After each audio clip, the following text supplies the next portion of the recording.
is up, my people? Blood fam. Blood fam. Let's go. Let's get in here tonight.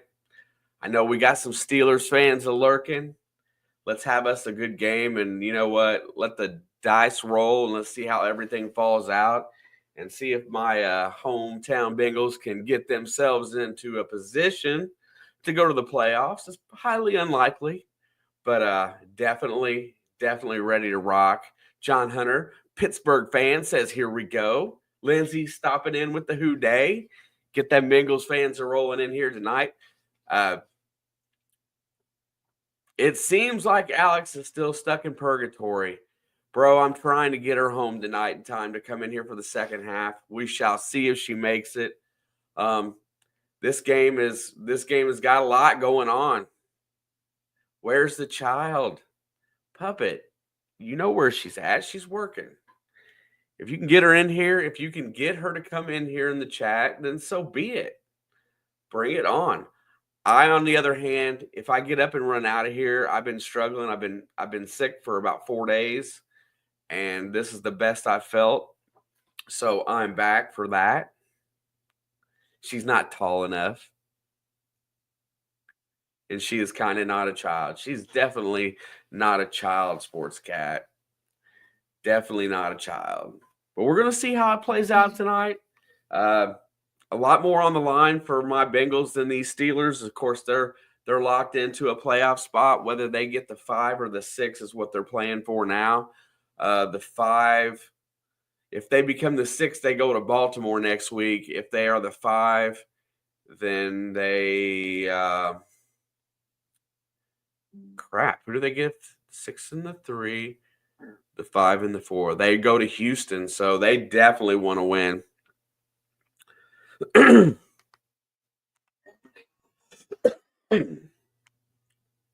So, yeah, you guys have got to cut me some slack. I'm going to do my best to hang out and be right. But if something happens and I turn my camera off, I apologize.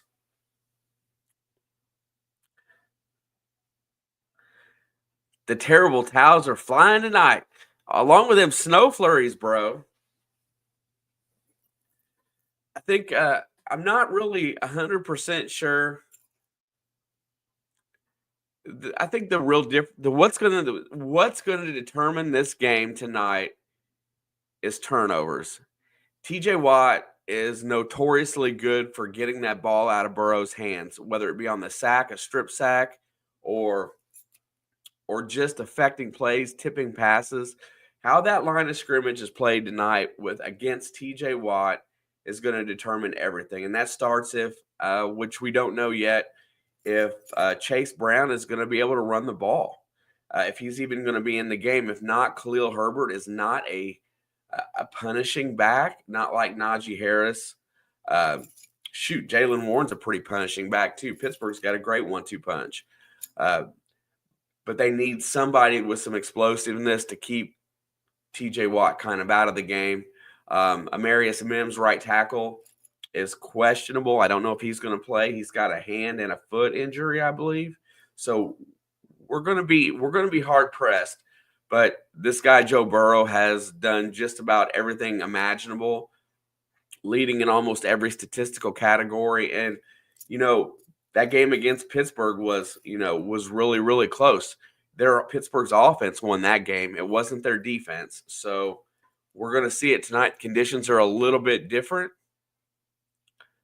And we're going to see how it really plays out. But I'm calling the matchup today, TJ Watt against this offensive line. If they can slow him down and keep him out of the mix and not cause turnovers, then my Bengals have got a really good chance to win. If he affects the game like he can, Pittsburgh's got a good opportunity to win the game. This is the perfect end of the season. It's a game for the AFC North, cold and snowy. Who is the toughest? Yeah, that boils down to, that's what we just saw in Pittsburgh. We saw Cleveland defense come out there and play resilient football. They still got beat because they didn't have, complimentary football. But they played a pretty tough game against Lamar. Lamar screwed me today, by the way. I'm still upset about that. My parlay. All he had to do was run for 2 more yards and throw for 25 more, and I would have been in. But that's what happens when you go up against a formidable defensive front.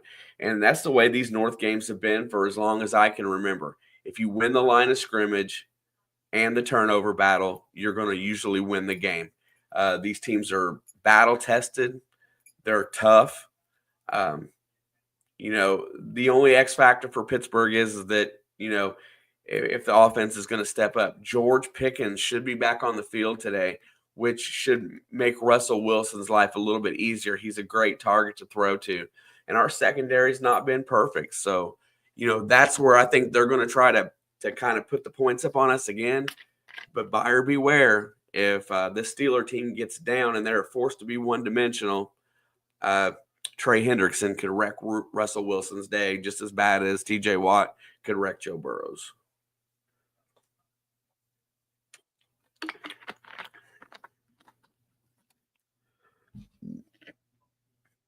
And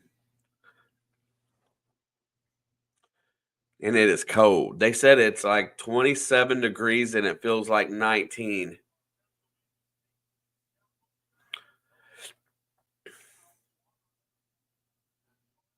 Also, today I watched in the first game tributes to Jimmy Carter and those that affected by that crazy driver in New Orleans.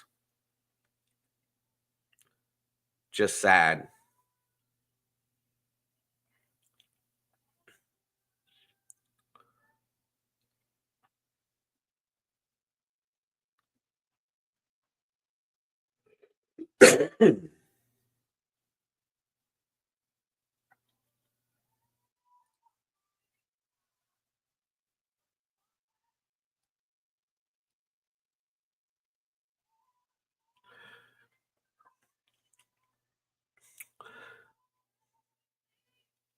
Man, I don't even I know it's pretty cold here. I don't like I this cold weather football is where it's at. If you can run the ball and keep your offense on the field and just manage the clock, it makes it so miserable for the other team.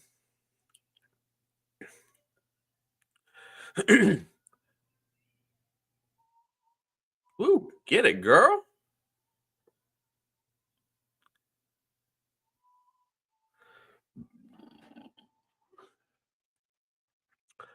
Let's play some foosball.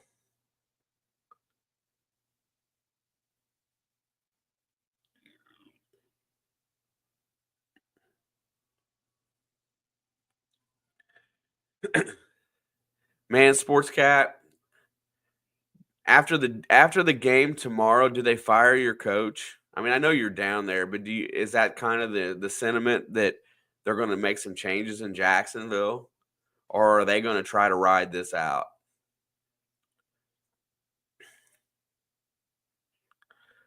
When Black Monday hits, is Doug Peterson going to be on the chop, and is he going to be chopped?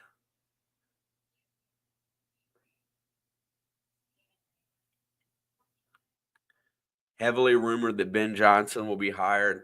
Well, or you mean will be interviewed, right? I mean, because there's no saying whether or not he'll leave Detroit, or because I know that there's other teams that are interested, but you're saying that yes, on Black Monday it looks like that's the end of the road for good old Dougie Pete.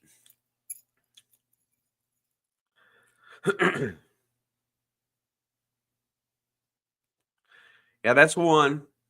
What other coaches on Monday are going to be gone? We've already lost the Bears coach, the Jets coach, the Bears, the Jets, and the Saints coach.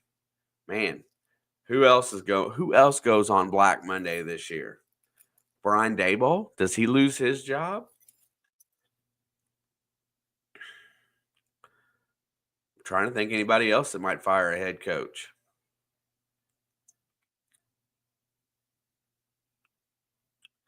I know they said Stefanski in Cleveland is more than safe. This is just a product of a bad contract for Deshaun Watson.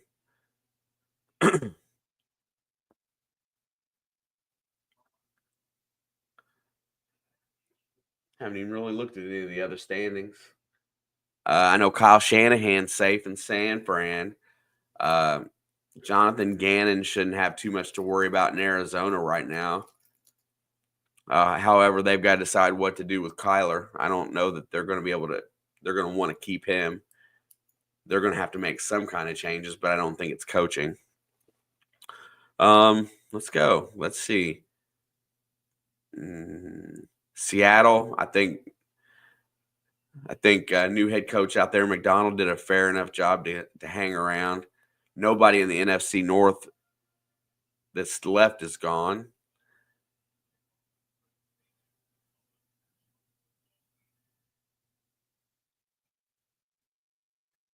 Yeah, I would agree. I think Jacksonville needs a whole new direction. I don't like your general manager. Um, I'm ready. I would say that's probably the best bet. All right, here we go. Pittsburgh's going to kick off. It looks like if some snap.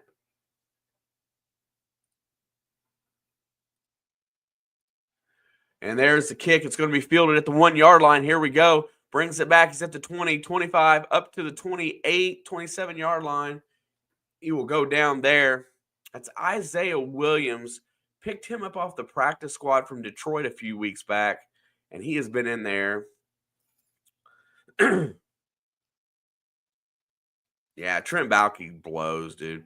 I think McCarthy stays. I'm not going to lie. I don't think Dallas fires McCarthy because I'll tell you why after the first play. 1st and 10. Ball is at the 27. Burrow is in the gun. There is the snap. They're going to hand it off to Khalil Herbert, and he has nowhere to go. That tells me that Chase Brown is probably not going to be in the lineup today, which is going to be a big hit. He is inactive due to the ankle. So that means that Cincinnati's going to have to rely on the passing game and passively run the ball on occasion. What is up, Ringo? 2nd down and 10. No gain on the first play. Empty backfield. 9 on the play clock. Herbert comes back in behind the line for protection. Here comes pressure. Back to pass. Fires the out route. That's complete to Gesicki. He's going to fight his way for a 1st down. And Cincinnati gets their first down of the game, and Mike Gesicki gets a big play.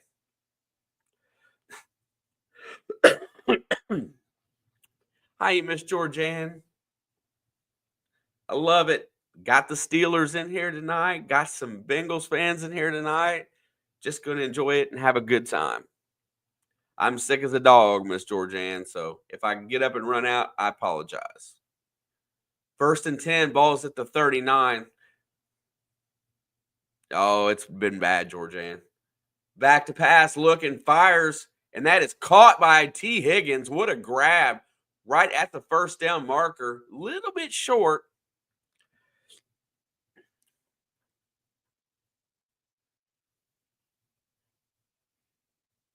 What a nice grab by T. Higgins.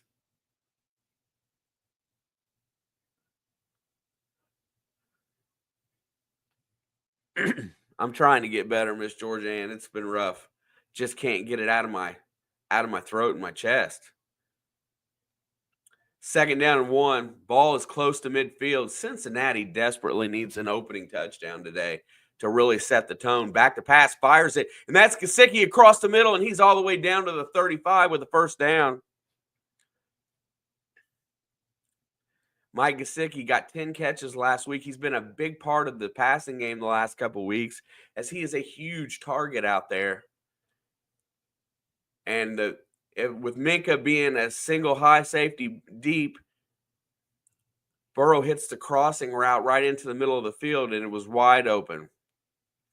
Ball's at the 36, and I do not want to get into a field goal battle today with Boswell.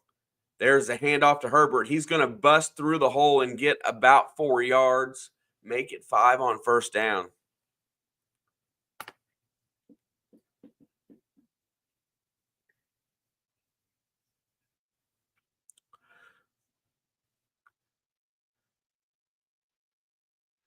I really feel like that we need to put the pressure on Russell Wilson's shoulders to make him perform today. And that is not letting Burrow take hits and getting a quick tutty. Yoshibas is in motion. They're going to go back to the run. Herbert's going to push through, and he is going to end up about a yard short of the first down. Make it a yard and a half, and it's going to bring up third and about 1.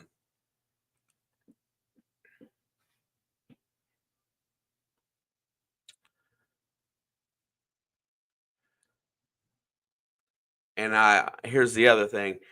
I do not want Zach Taylor to be super gutsy today. We should be punting the ball at times. Really weird setup here. Jamar Chase is in the backfield as he goes in motion. He sets on the left side of the line. Here comes pressure. They're going to hit Chase on the out route. He gets a first down and a few more. Make that about an 8-yard gain. It's going to be 1st and 10, and I think the Bengals are in the red zone.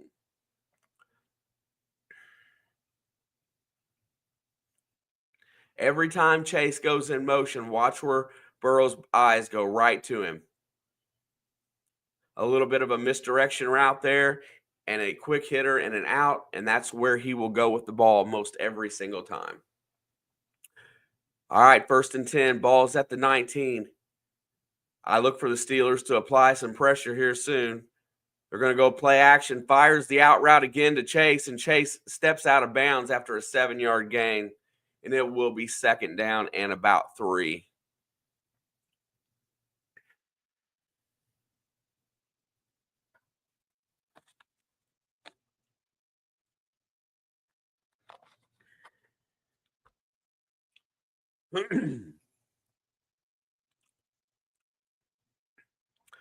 Five minutes gone by here in the first quarter, 2nd down and 3. Dangerous play right here. 2nd and short. Burrow usually likes to go for it. Back to pass, fires it to the end zone. Touchdown, Jamar Chase. 5 minutes gone, 6 points on the board. Houday Nation is intact. Burrow goes 6 for 6 on the drive for about 67 yards, and the Bengals are on the board. First time in 24 games they've got an opening drive touchdown against Pittsburgh.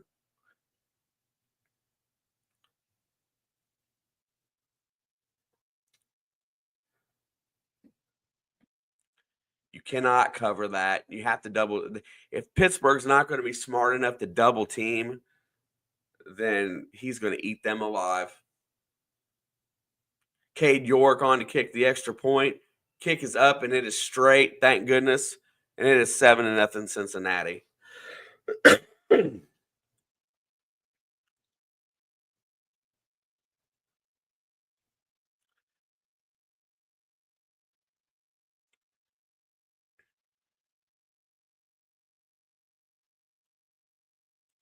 Yeah, I got to go back to work tomorrow. Be shoveling snow all day because that storm is getting ready to hit here.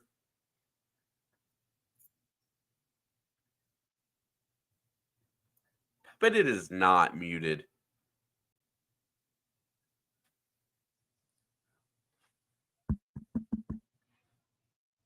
What's your problem, Puppet?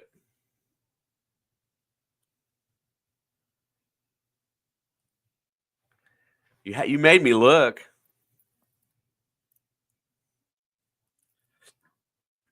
Yeah, it's been a rough few weeks. I haven't gotten much chance to watch these guys, but I think the biggest part of their problem going forward is their defense has slowed down, and I think that happened. I think TJ Watt's playing hurt. I'm not 100% certain, but I felt like he has been the. I feel like he's been hurt.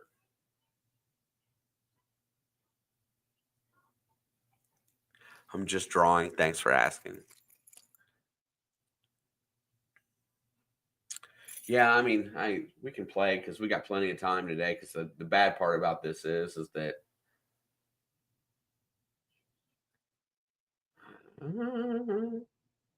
let's go ESPN.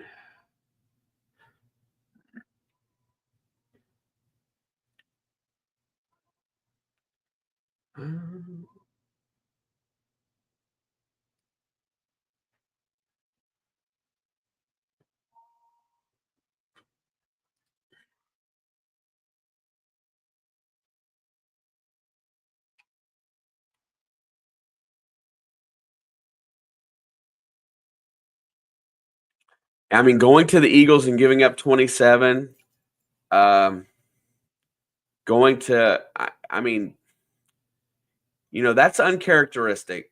You know, since the Bengals game or since the Browns game, basically their defense, since the first Browns game, their defense has been off a little bit. They did have the one game against the Browns where they won, where they only gave up 14. But the Browns, I mean, something's happened in their defense after the first game against the Browns, basically after the win against Baltimore. Something changed, and I'm not sure what it is because I don't follow Pittsburgh close enough. But I know TJ Watt has not been his self. And I know that they talked about trying to find a way to rest him today, in which Mike Tomlin said no way because this game's too important. Not 100% positive, but something in that defense has definitely changed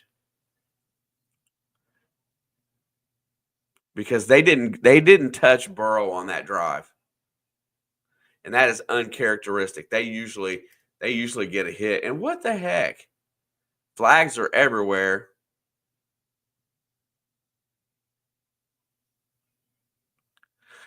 And the Bengals were so excited on the kickoff that they basically false started after the ball hadn't been touched yet.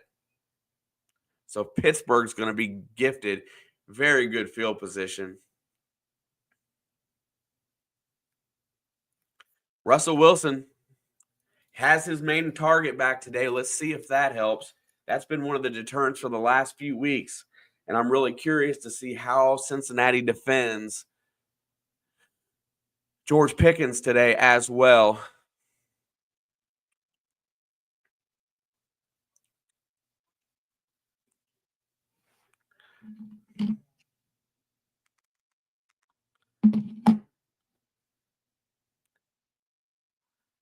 First look, it looks like Cincinnati's going to start this out with two deep safeties and going man underneath.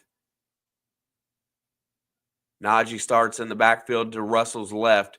There is the handoff, and he's going to barrel forward for about 3 yards.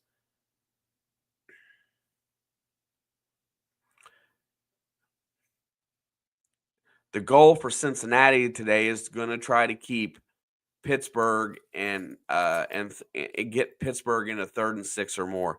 That's where they feel like they can win the game. I mean, I know that's got to be the goal every week, but 3rd and short for Russell Wilson is a pretty easy task for him.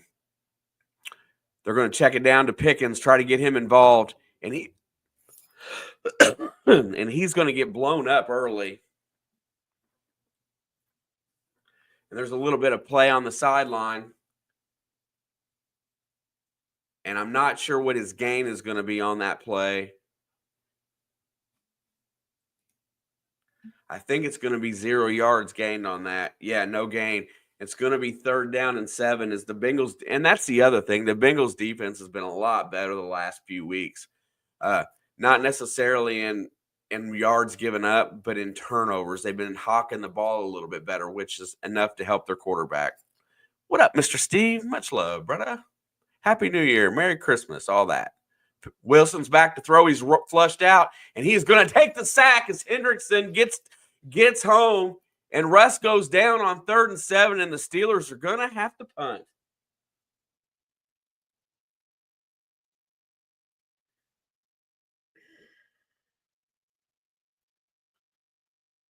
And Wilson just held on to the ball way too long there.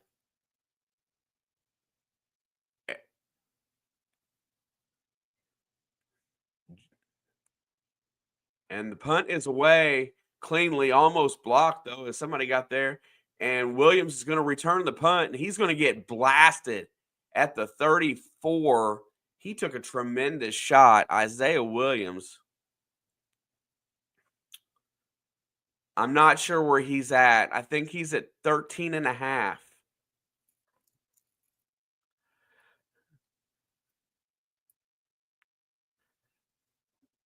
Yeah, King. I feel you, dude. I hope you guys put it. Listen, I'm not a Cleveland fan by any stretch of the imagination, But what's going on in Cleveland right now with the coach that you have and the defense that you possess, I feel bad for you in that aspect. Uh, Deshaun Watson just hasn't panned out. No matter who you throw out there, I hope you guys listen. I want the AFC North to be strong. So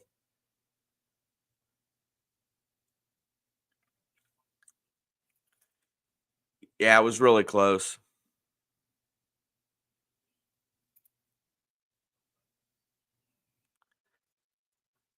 They're not putting Justin Fields out there. It will take something. But Justin Fields, I will tell you right now, is the type of quarterback that Cincinnati has the most trouble with because Cincinnati can cover, but locking somebody into an extra guy like that, yeah, they're not taking him out unless something dictates it. You might see him get is he listed as the third string? Hey, how is he listed, Steve? Is he listed as the emergency quarterback or is he listed as backup? Because I know there was a point in time in this season that he wasn't even listed as the 2. Excuse me.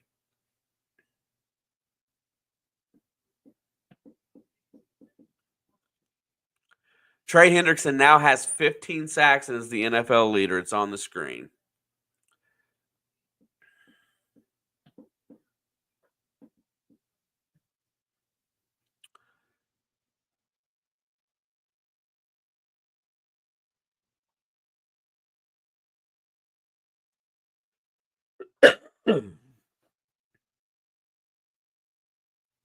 Yeah, I wasn't sure. I didn't know if they were doing that for another reason. I wasn't positive. Tomlin's tricky like that. Cincinnati's ball at the 33-yard line, 1st and 10. Burrow's in the gun. Queen calling out the defense. Back to pass, checks it out to Gesicki on the edge. Oh, I'm sorry, that's Drew Sample, and he runs for 9 yards. Nobody comes up to hit him.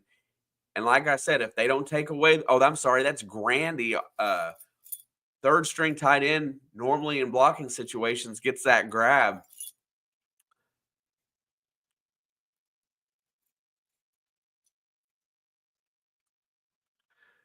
If they don't do some, yeah, Pittsburgh is playing way soft on defense at the moment. I'm not really sure why. There's the snap. There's the handoff. And Herbert's brought down behind the line of scrimmage. Nice tackle there as he does not give them the oomph that they really need on first down. Trice has been a very good corner for Pittsburgh. He seems to be very uh, ball orientated. He looks to know where it's at. I know 51 of the 53 players on their roster. That's saying something. I've got weeks where there's a couple that come into play for Cincinnati that I've never seen before. All right, here comes pressure on 3rd and 2. They're lined up. Watts off the left end. He's going to be thrown. Check down. There goes Gesicki. Another grab and another first down. Ball's out close to the 47, and that gets us continually moving here in the first quarter. And I tell you what, I'm not as much as going right down the field and scoring, but watching that clock melt away early on is important too. That means that Cincinnati gets in rhythm. I know they brought him up later this year when Hudson went down, but I don't really remember where he came from. Burrow's back to pass, has got time, rolls out, looking, checks it out, and that's caught by T. Higgins for a first down all the time in the world, and I love it. They're keeping him off of him today, and he's able to maneuver. Another first down for the Bengals. T. Higgins sees him in trouble and then just finds a soft spot and makes himself available, and the ball is thrown.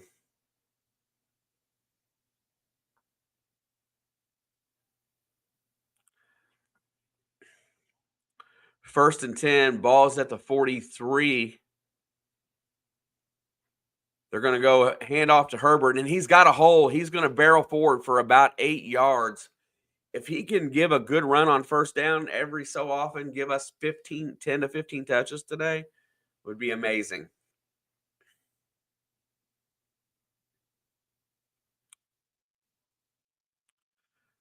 Yeah, the ones that are in development are really good too.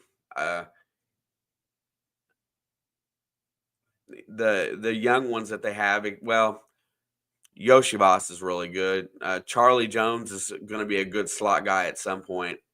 Second down and 2. This is where Burrow could take a shot if he likes. Checks it down to Herbert, and he's going to fight for the first down. He's going to be really close. It's going to be third and about inches. Oh yeah, I forgot about all going off on the injured reserve list. He was really he was picking it up when he tore his ACL.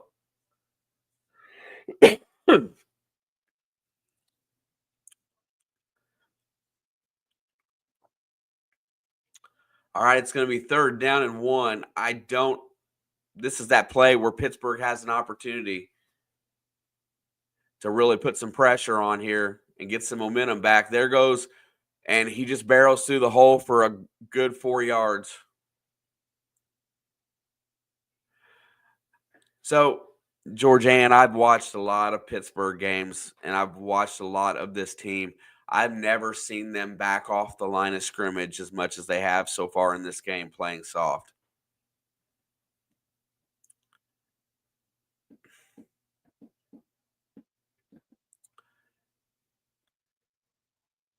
It just seems like they're playing very, very soft. First and 10, back to pass. Here comes pressure. Checks it down, and that's caught. And Khalil Herbert is going to barrel forward for a few more yards. The check down was there for Burrow.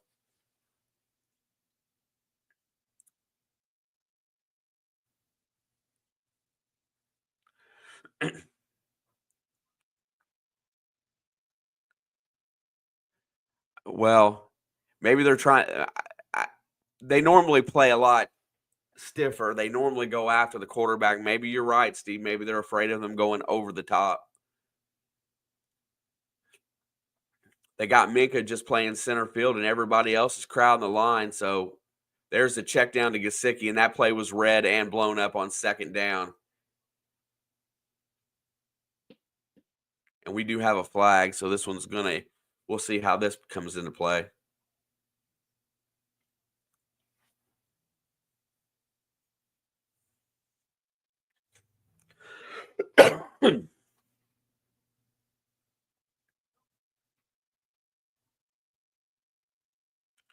Man, he had to get downfield in a hurry.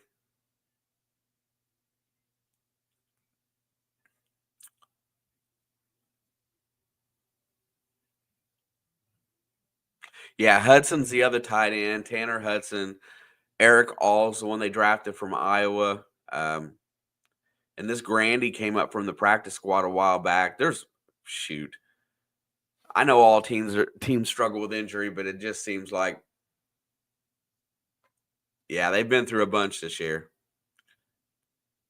You kind of forget after a while. Here comes pressure. Burrow's hit. And they finally dialed up a blitz.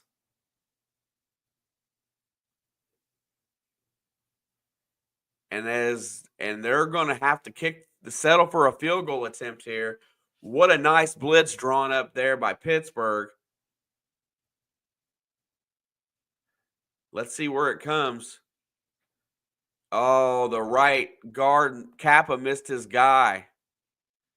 And let's see if that's incomplete. That is a fumble. So good job by Herbert to fall on it. This one's going to be tricky. It's going to be a 48-yard attempt in the wind at Pittsburgh. Kick is up. It is straight, and thank God it's good for Cade York. 3 more points on the board for Cincinnati. 1:24 to go in the first quarter, and Cincinnati's got a 2-score lead.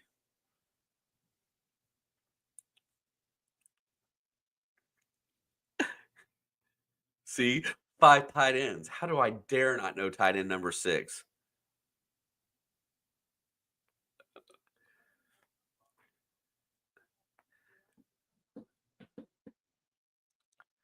Listen, I'm gonna be the if Cincinnati can manage this game, I'm gonna be the biggest Carson Wentz fan tomorrow ever. Oh, for sure. If not for kicking, yeah, kicking directly cost us 2 games this year, so and I only say directly cost us because we missed multiple easy kicks. And what I mean by easy, 48 or less. But the one that gets me more than anything is the season opener, the touchdown that would have gave us the win over New England that they said wasn't a touchdown. The NFL came back later that week and said that the Gesicki catch was a catch and should have been a touchdown.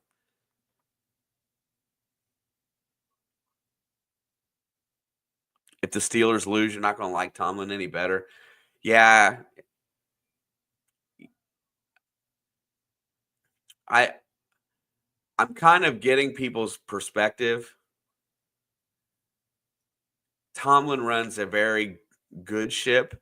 It's a well-maintained ship. It has balance. It has a lot of stuff, but it doesn't have what it takes, it seems like, to get over the hump.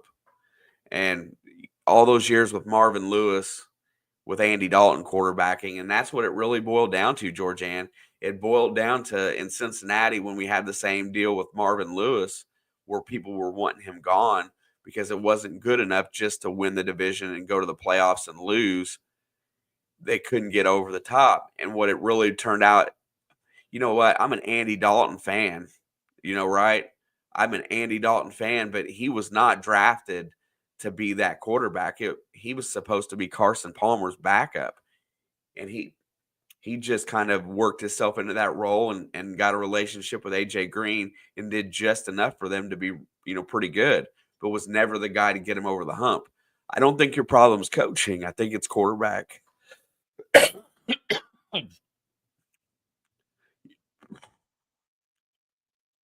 Kickoff is fielded at the 2.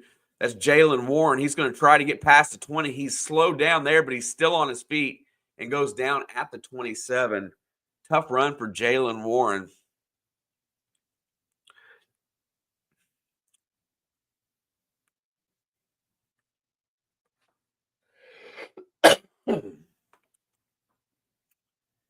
Hugely important drive for Pittsburgh here. They are notoriously slow starting, but they really have to get something going because I don't feel like they can afford to be too far down. Jefferson's in motion. There's going to be the handoff, and Najee is going to break a tackle, and he runs for 10, stumbles his way to 10. Najee Harris is a really strong back. You watch. Georgianne, if they let him go, which I think they're going to, he's going to be really good somewhere else.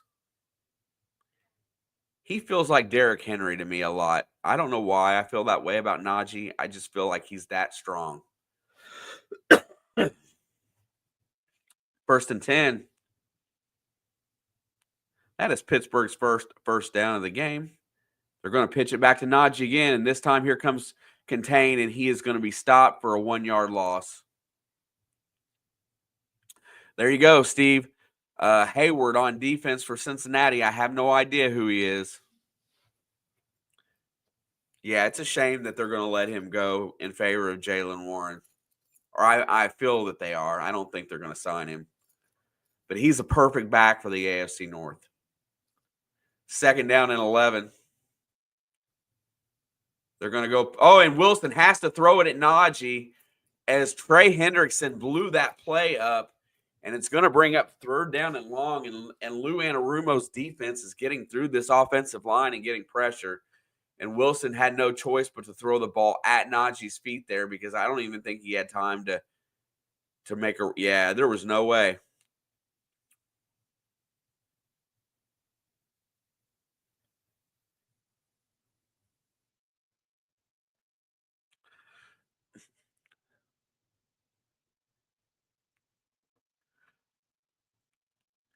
Team has to have everything to win, though.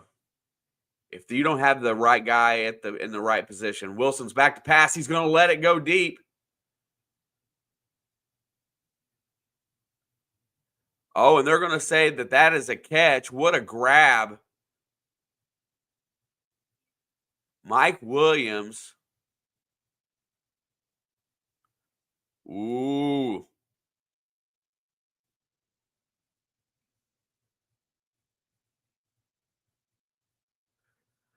Really good grab by Mike Williams holding that left toe down.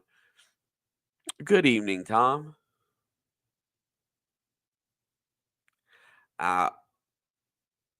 OBJ hasn't been able to do anything. He could barely make the lineup in Miami this year. And Tom, how are you doing, sir? Good to see you, my friend.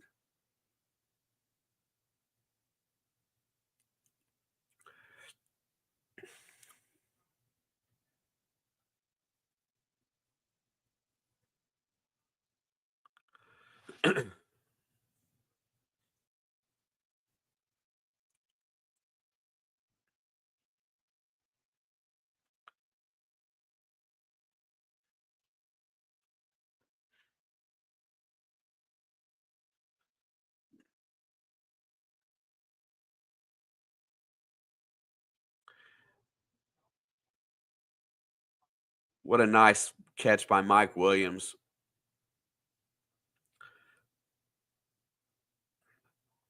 Mike Williams has always been a really good receiver, too.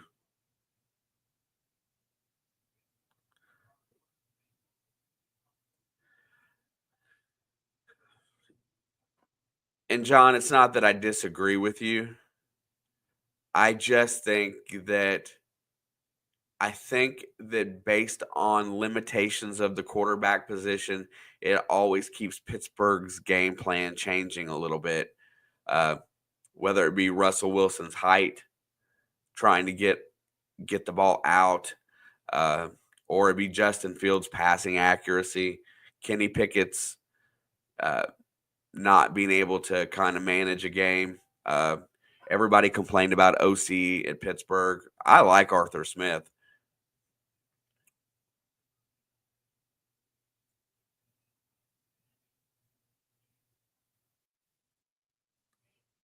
It's not that I disagree with you. I just think that you're wrong. We're going to argue. We can argue about Tomlin all day. All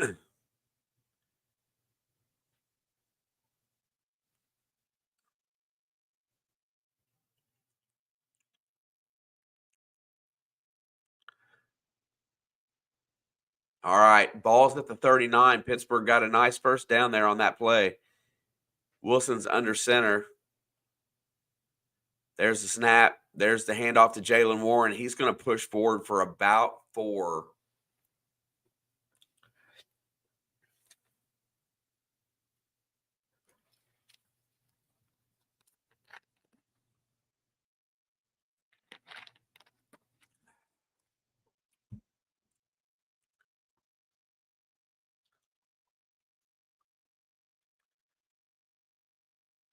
The 20 teens, though, Steve, I watched the same situation in Cincinnati with Marvin Lewis.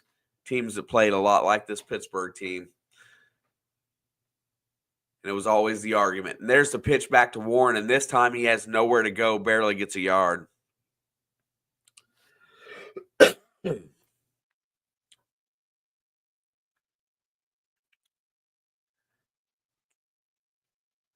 That cold weather, man, makes you want to get in there and get going. Them guys want to move in that weather. That's the good part. They want to get out there and hit.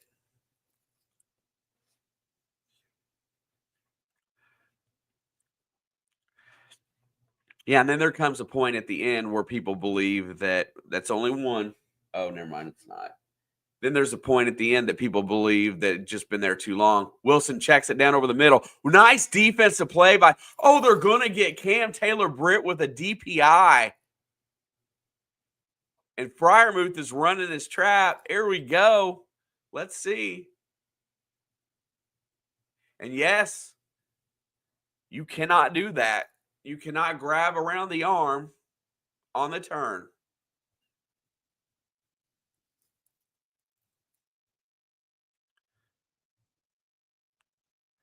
Yeah, Wilson obviously wants the flag. He couldn't have seen the hold. He's belly aching.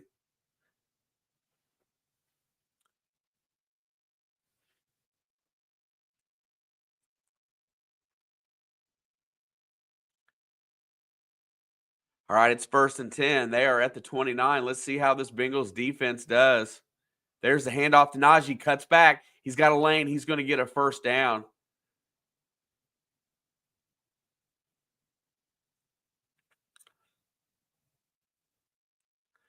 And it's bad when I look at my middle of my defense and I see guys that I don't even know.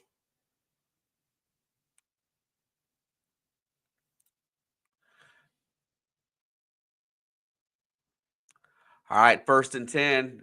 It's the red zone time. Do your business. There's the handoff to Najee. He's going to cut back. He's going to be tripped up. And I think that was Joseph Osai that got his hand in there and took his legs out from underneath of him.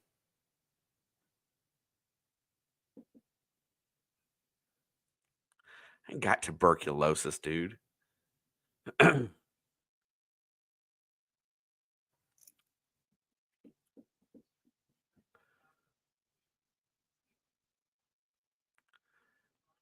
job, Najee.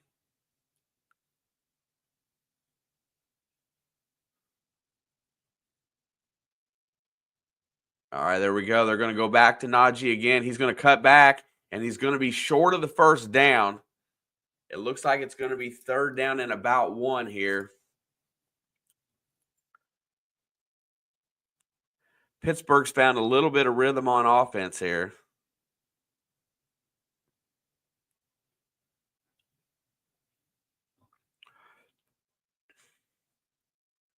Steelers coveting the 2nd worst red zone offense in the NFL, and Russell will push it forward, and it looks like he got the 1st down. He's right at the marker, and they're waving it forward. Yes, he did.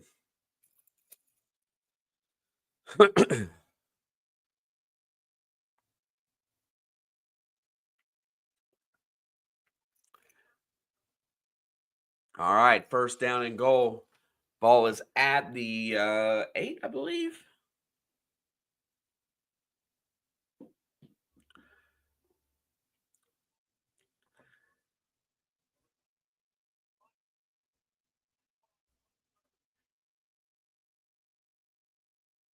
Five on the play clock. He audibles the call.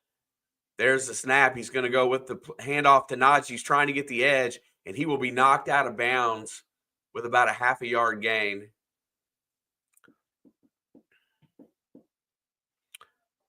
Hakeem Davis-Gaither, who was primarily a special teams player, one of our outside linebackers, has been thrust into that role since we lost Logan Wilson for the year, who was our primary tackler, him and Jermaine Pratt. 2nd down. They're going to give it to Najee again, and this time he's going to be stopped again. It's going to be 3rd down and goal from about the 6.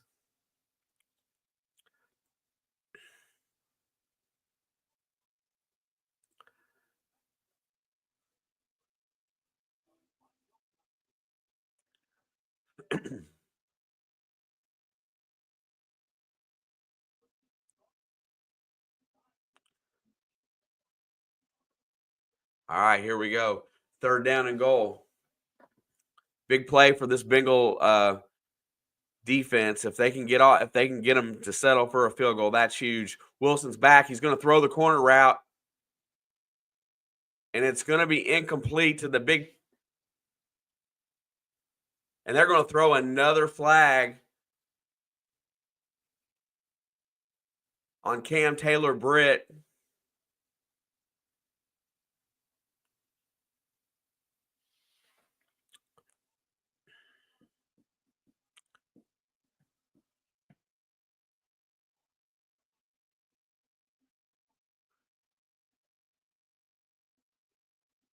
I don't know that one's.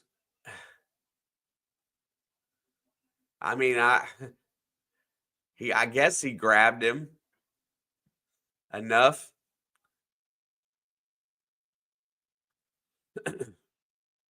All right. Well, Pittsburgh's been gifted a touchdown. Thank you, Cam. There goes Najee. He's going to run it in.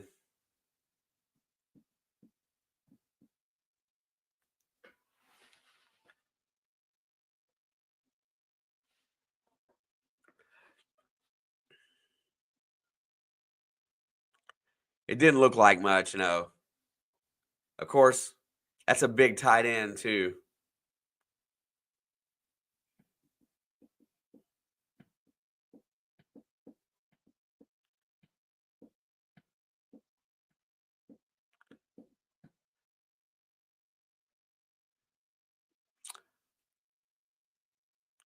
Kick is up, and it is perfect by Boswell, who is absolutely probably should be the best kicker in the league this year by far.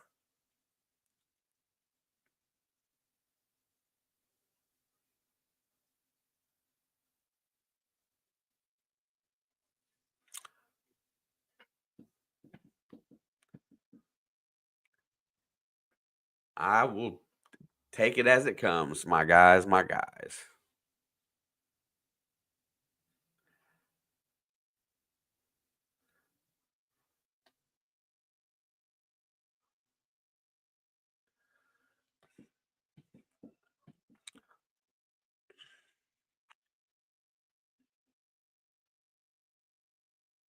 Who did you play today, Adam?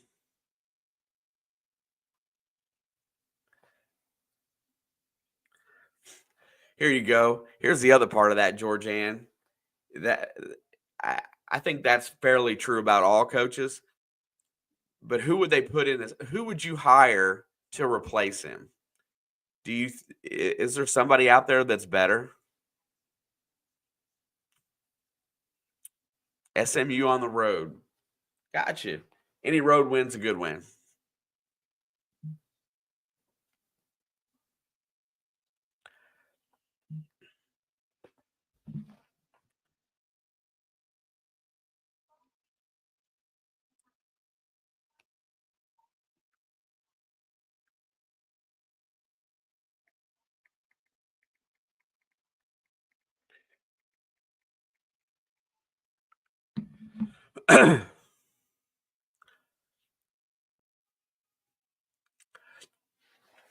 Yeah, I mean that's the other thing.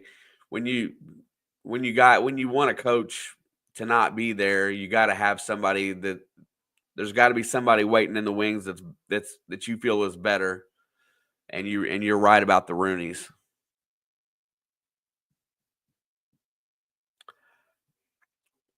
Oh, I agree. I love Mike Vrabel. Mike Vrabel and Mike Tomlin are very much the same too. They're the right type of coach. Vrabel trying to figure out where he's going to end up, but he'll end up somewhere. He might end up being the Jets head coach.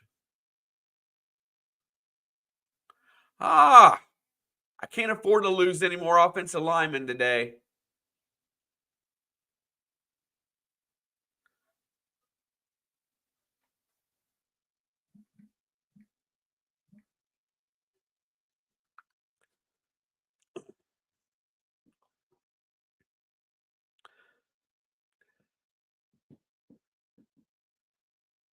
There's the kickoff. It's short. It's fielded at the 5. He's going to bring it out to the 20, 25. He's going to dodge a tackle. He breaks one. He's at the 30, 35, 40. He'll go out of bounds at the 44-yard line. Isaiah Williams with a nice return. What's up, Brockton? Hey, Brockton Johnson here. Your homeboy. Your homeboy John is in here today.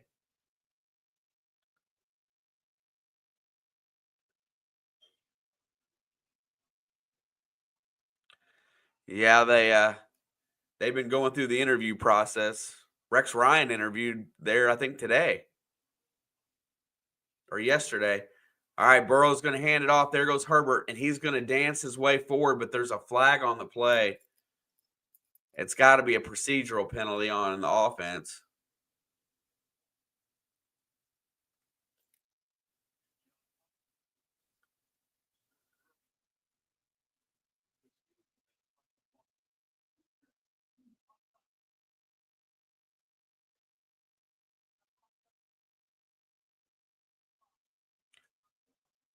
They got Highsmith in the neutral zone, and yep.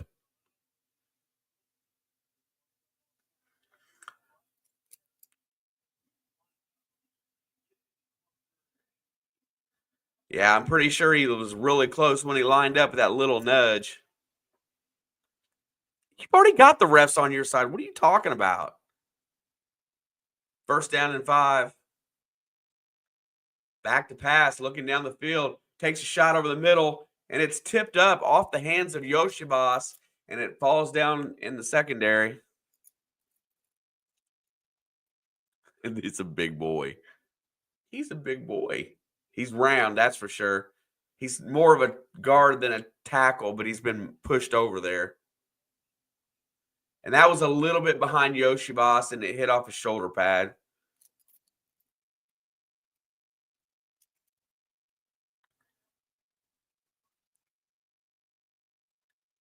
All right, second down and 5 here. Ball is really close to midfield. Here comes the snap. Fires it out, and that's caught by Gesicki. He's going to fight his way to a first down. And that moves the ball into Steelers territory. First down and 10.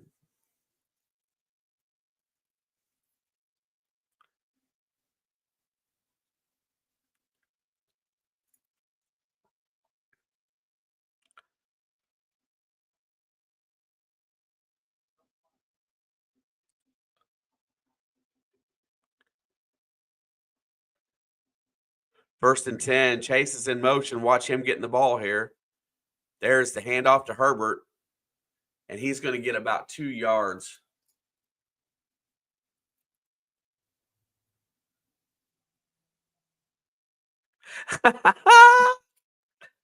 Dang, John. You everywhere, bro.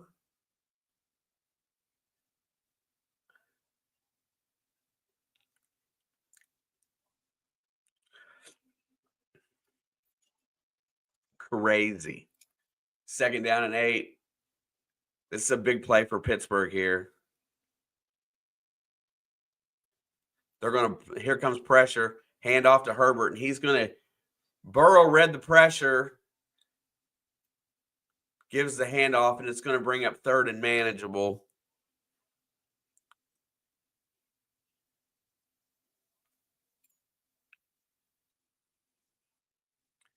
Yeah, this one's huge right now because if they give Pittsburgh the ball back and they can go down and score, they get the ball to start the second half. And that's what happened in Cincinnati. So Cincinnati needs to really stay on the field here. And they're in that range where Zach Taylor likes to go for it. And I prefer a more conservative approach. Back to pass, fires the check down. There goes Herbert. He's going to be close, and he's going to be short on the first down. He's going to be a yard short. And here you go. Joey Porter Jr. is out there with Herbig, and they make the stop. And you know they're going. Here's where I start losing my mind. Fourth down and 1. It better be a quarterback sneak. That's the only play I can accept you. Oh, they're not going to. They're going to go from the gun. Oh, my God. I don't like this play call. I do not like it. Back to pass. You're risking momentum. And there's a tipped ball at the line of scrimmage, and you turn the ball over.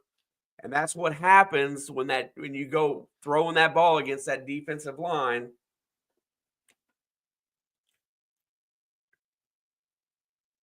Hayward gets his mid up, and that is what Pittsburgh does.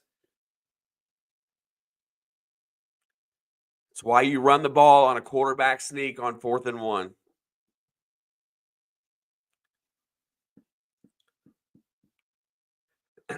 So I don't mind the aggressiveness at times, but in divisional games where everything really matters. It's not about being aggressive. It's about what play you call. 37, 40. It would have been about a 55-yard attempt in Pittsburgh. I wouldn't have kicked it there, but I wouldn't have thrown the ball there either.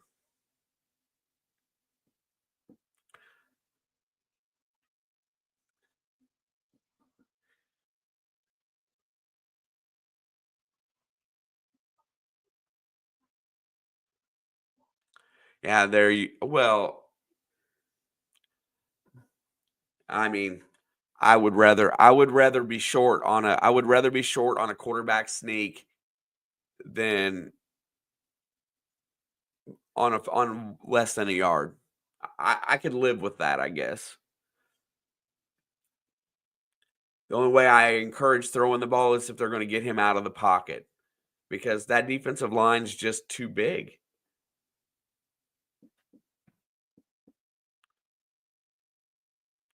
Yeah, worst case scenario, Adam, if you punt there, yeah, let's talk about that. Worst case scenario, there's 6 something left on the clock. If they go down and score a touchdown, you go into halftime down 4 points. That's worst case scenario if you punt.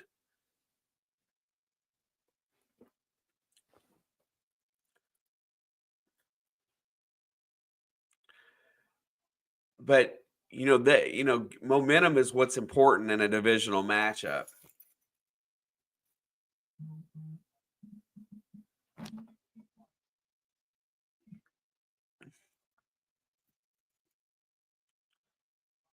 And now you give the ball back, and Russell Wilson was just getting a little warmed up last time as they were getting the offense to flow. Now you're putting your defense in a position where they need to get a stop. 1st and 10, ball's at the 37. There's the handoff, and Warren's going to break a tackle, and he's going to get about 4 yards. It's really nice. Jaylen Warren is an excellent back, too. Well, yeah, that's the thing, right? What you do is that you make a team drive 90 yards and score. There is another handoff to Warren on 2nd down. He's going to get about another 3. It's going to bring up 3rd and a long 2. I just think that if you make a team go 90 yards and they do it, so be it. But you have a lot more opportunities within that 90 yards to get the ball back.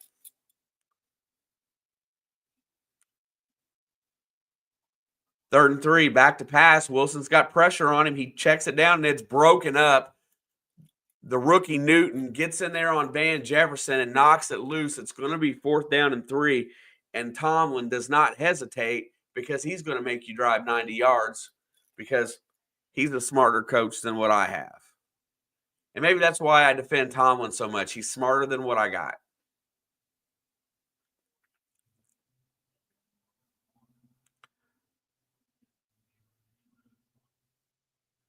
I don't even know where the ball went out of bounds at.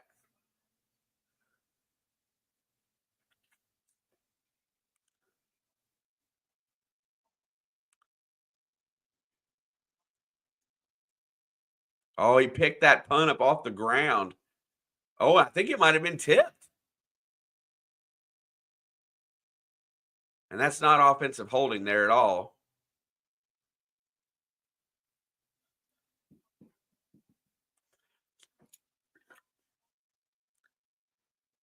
See, yeah, I like Newton. He's going to be good. There's a lot of talent in that secondary that just hasn't developed yet. If they get the chance to grow up a little bit, they're all going to be pretty good.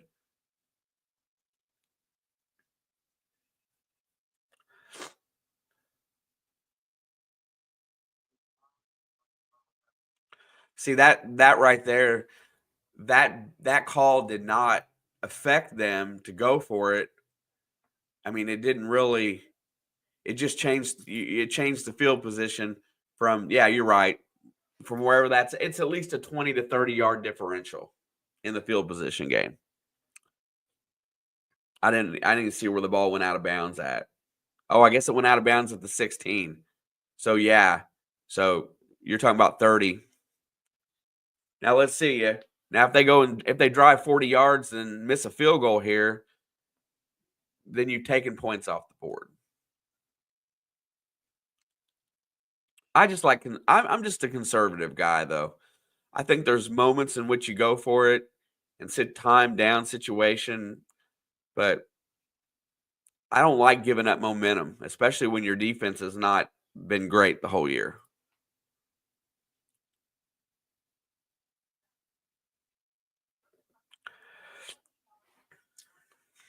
And this, inevitably, the problem is even if we get the win here today, next week we have to, or tomorrow we still have to have some things happen.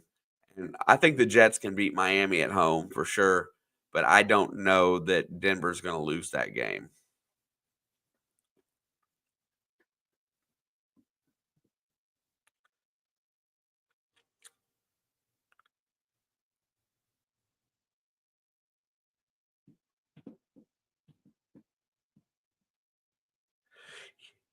Yeah,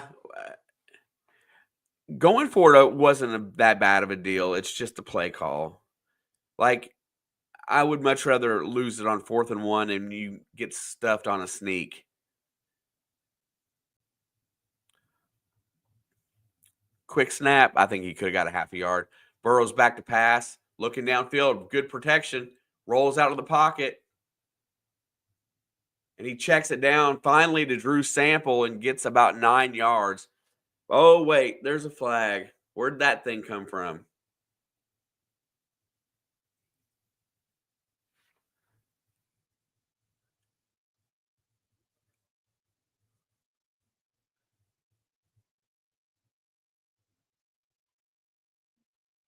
Yep, an eligible man downfield.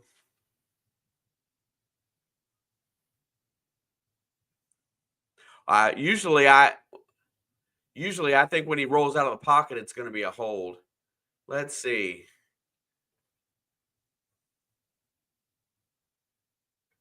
Right? Oh, that's close.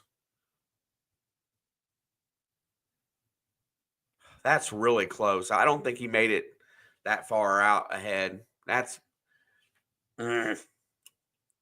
Burrow's back to pass, checks it down to Herbert. He catches it, thank goodness, and he'll get back to the 15-yard line on 1st and 15. Yeah, usually when the quarterback rolls out of the pocket like that after a period of time, that's where they get the hold. I don't necessarily didn't see a hold there, but I don't think he wandered that far in front of the pocket. You get 2 yards, I believe. 2nd down and 11. Pittsburgh has made adjustment a little bit on the defense. Back to pass, fire to the outside. Jamar's got it. He's going to fight forward, and it's going to be 3rd down and about 5 to go.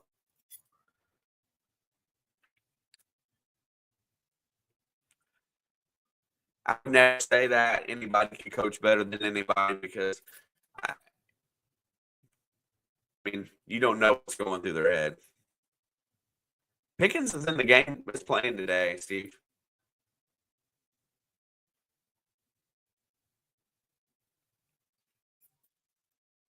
All right, 3. Pittsburgh definitely wants to get off the field. This is the play right here. Got to keep this drive going. Back to pass, looking. Burrow steps up and he gets sacked.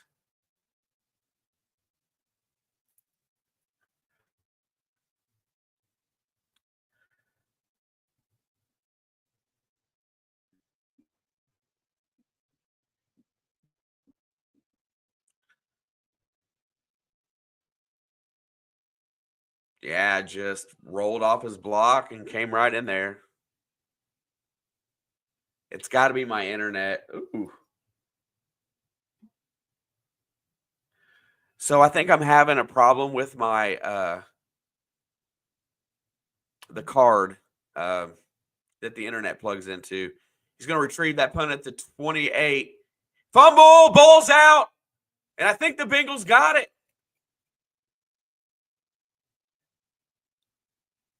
It looks like it was stripped, and the Bengals got the ball on the fumble. Somebody punched that bad boy out.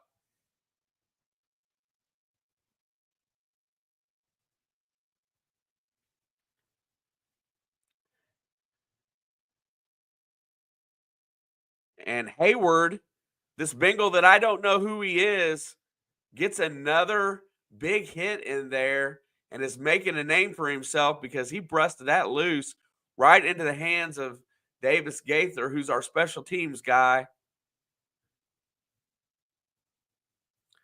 It's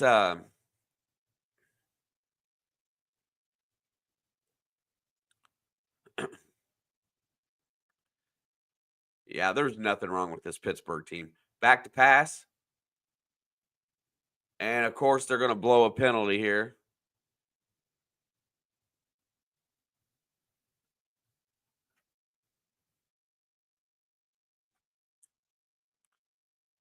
Yeah.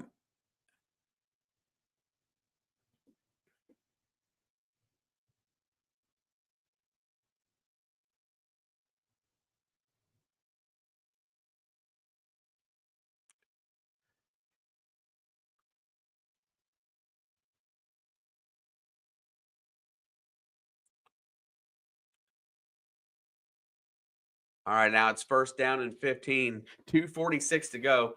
If you do anything with this drive, Cincinnati, take it to halftime. Back to pass, rolls out, fires it, and that is caught. And Yoshi gets his first grab of the game, I believe.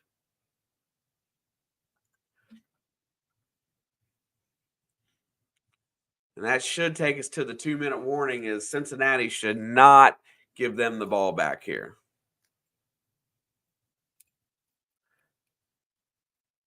I've seen the Steelers beat all of the three of those teams. Russell wasn't involved. Neither was Tomlin. Steve, so try again. I mean, that's the probably three of the favorites to win the Super Bowl this year that they lost to. I mean, that's going to happen.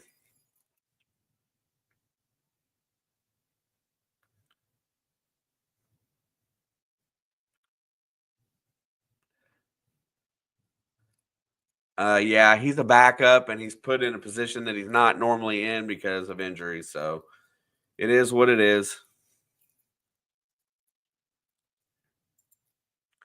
And Steve, I have no idea what John's trying to say because I will read it at verbatim. I have seen the Steeler beat all three of those teams. Russell wasn't involved, and neither was Tomlin, Steve.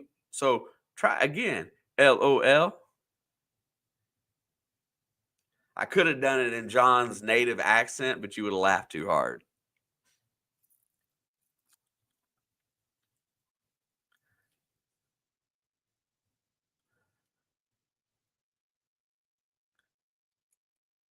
And Tomlin was always involved because he's the coach.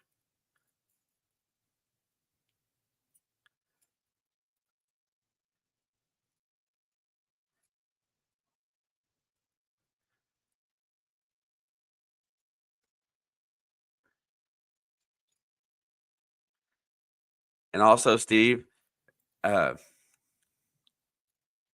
John, John's butt is a little bit sore today because he literally got volunteered. Ain't that right, John?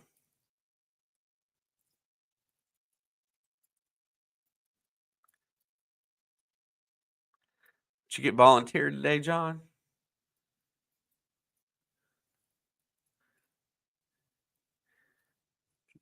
Did good old Rick Barnes just volunteer you?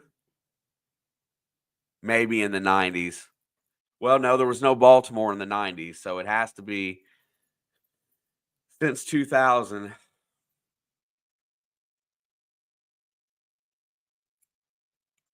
Unless he's talking about the 80s and then we're talking about the Colts.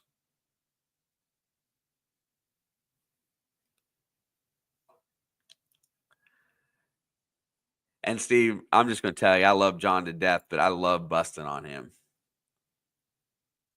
Yeah, he got volunteered. Yeah, look at the University of Tennessee Arkansas game today. 2nd down and 6. Burrow's in the gun, back to pass, looking, fires it, and that's a great hit by Patrick Queen on Drew Sample. It's going to be for a no gain, 3rd down and 6.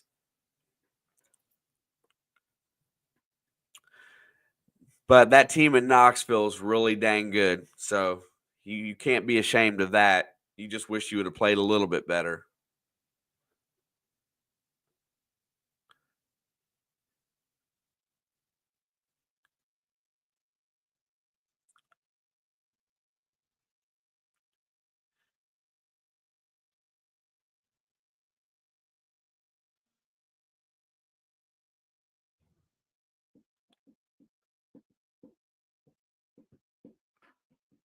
All right, 3rd and 6.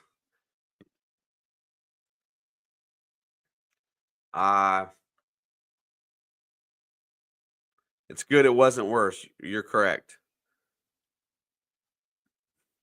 Really slows down that cutting ability if he decides he wants to try to play through it. All right, big play. Here comes pressure. Burrow's back, and it's a fumble. What did I tell you guys before the game? If TJ Watt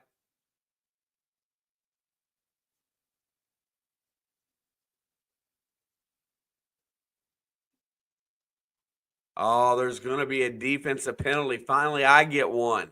I get one.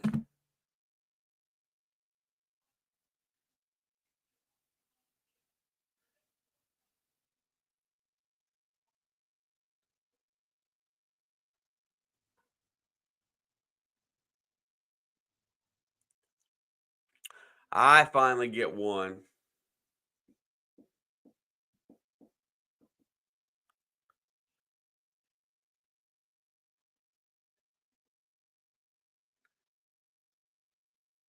All right, 1st and 10. Now I get an extra opportunity here. Better not F up. But somebody needs to block TJ Watt. There's the handoff to Herbert, and he's got nowhere to go, but he dances through the line to get 3.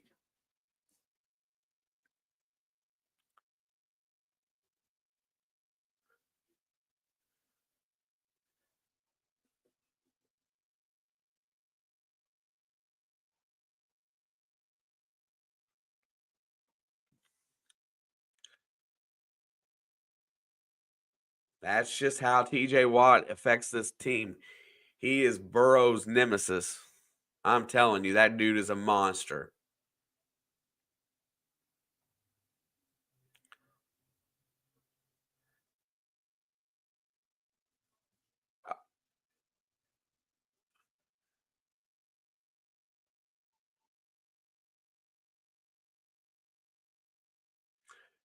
There's going to be a false start on the left tackle because I can't get that one either.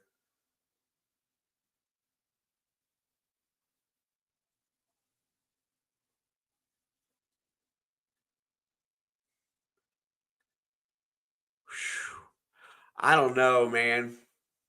Garrett and Watt are very similar, and they're both that type of competitor.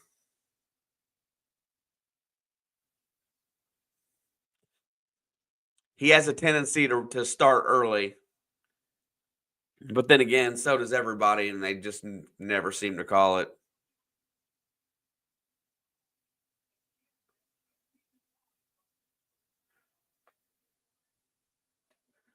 Oh, yeah.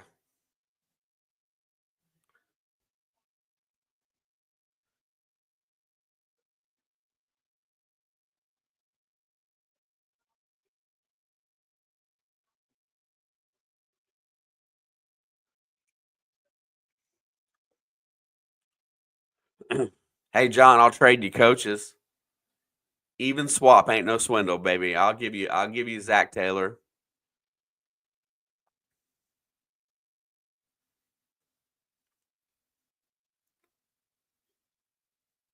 Here comes pressure again. Nope. Burrow fires it. And it's picked off, I believe.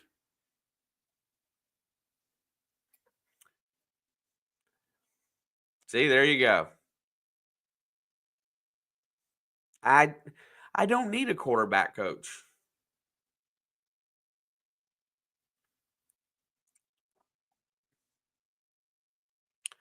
And I think you ought to hold on to him for at least another year.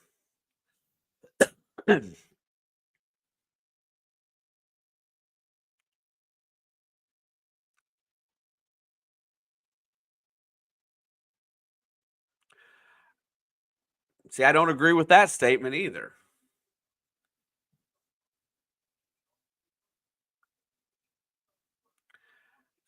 You clearly need a new coach that can coach better offense. I mean, I bitch about the offense, but I watch the same plays, but 30 points a game, I don't think we need help on the offensive side as much as we need help on just a few play calls in critical situations and defense.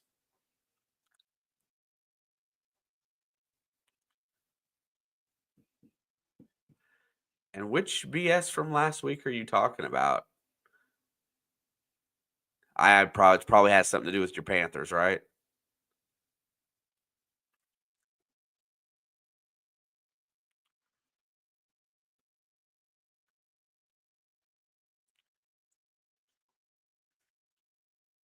I mean,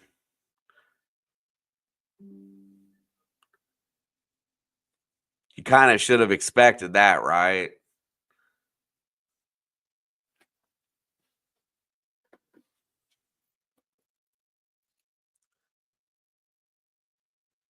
I mean,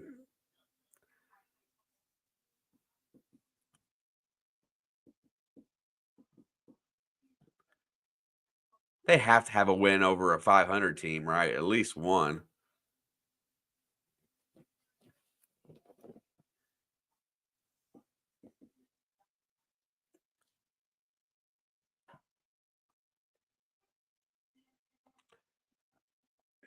Stat checked earlier.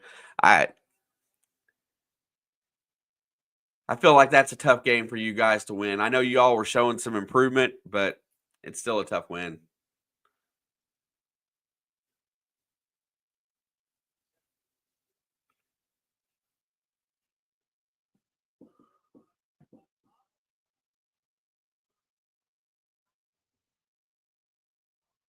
All right.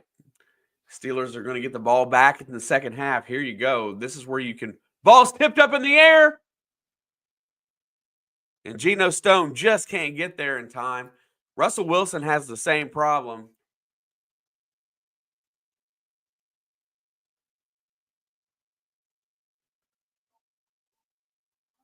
Mike Hilton got his hand on that. Back to pass, checks it out, and that's caught by Fryermuth, I believe.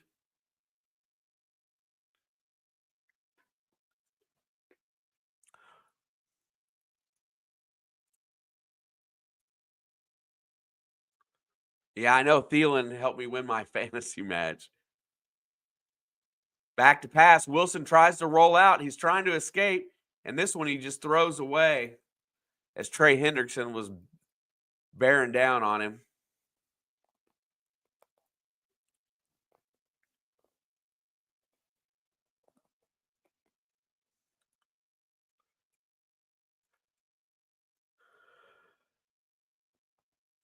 Yeah, it's a shame that Thielen's in his 30s.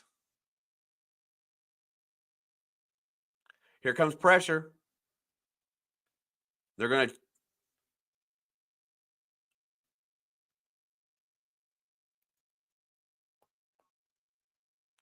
I like corn dogs and macaroni and cheese. Uh-oh, Adam. Here comes your nemesis. Here comes your brother.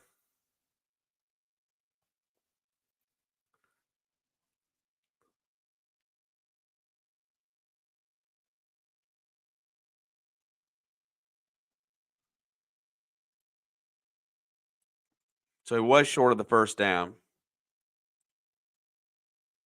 It's what it says. It says it's your brother.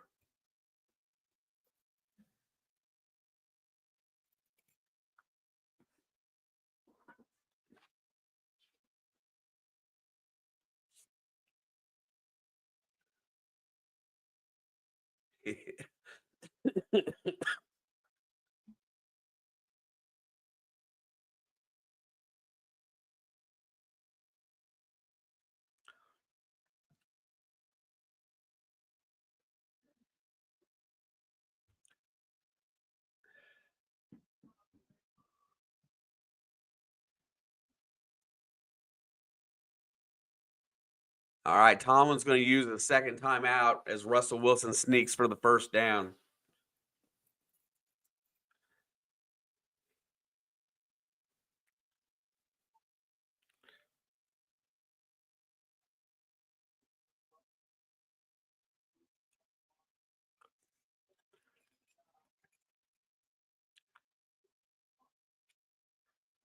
I've called Nash a child since he started popping in Maniacs chat.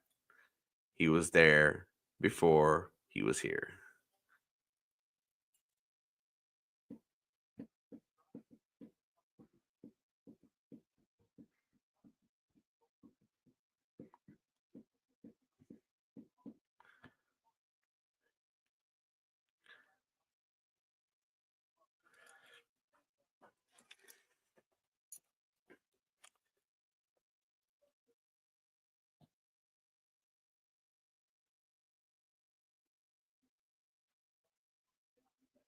Oh, he was short.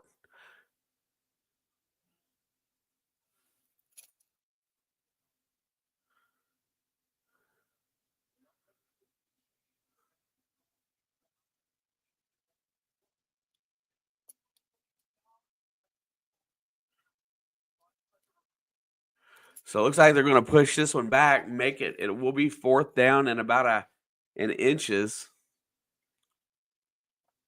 is what it looks like, but I probably won't get that either.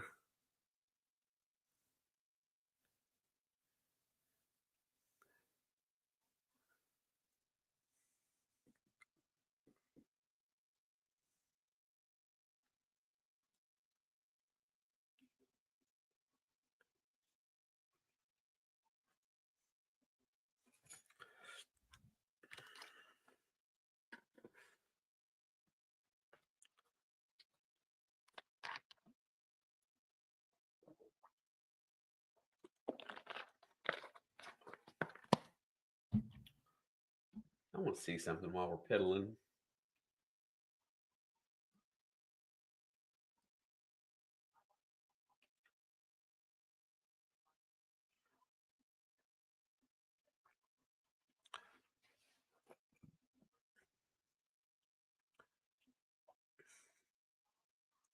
Oh, snap.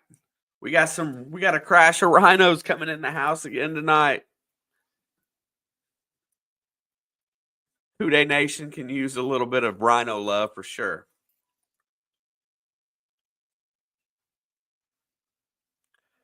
Rising Rhino in the house. No gain, 4th and 1. Yeah, I thought they would pull that one back, Steve. At least they're paying attention today. What's up, Rhino? How you doing, my buddy? Giants fan, 56. Kudos.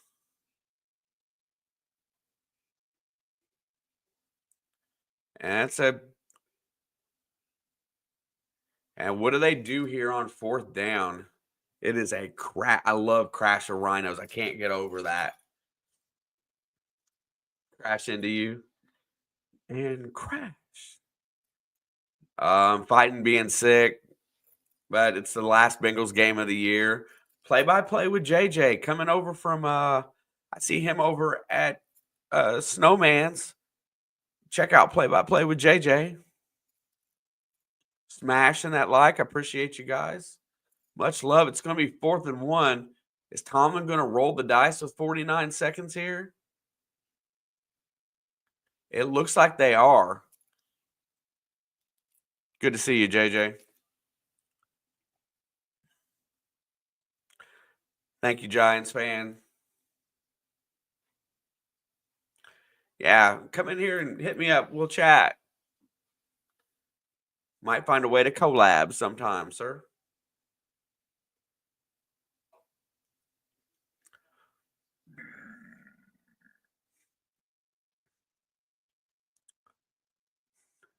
What's up, Froggy? I sound froggy today. Scott, what's happening?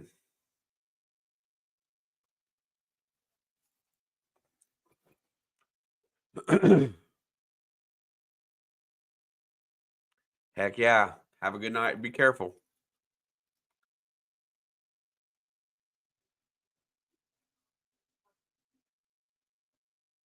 I think they just give San Francisco, Pittsburgh their timeout back that they called after that play because of the review.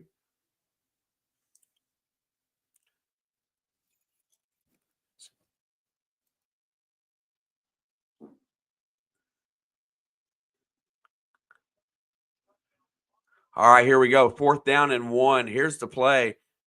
Russell Wilson's up at the line. They're going to try to get him to jump offside. So they're going to hand it off, and Warren's going to be smashed down. I think he's short.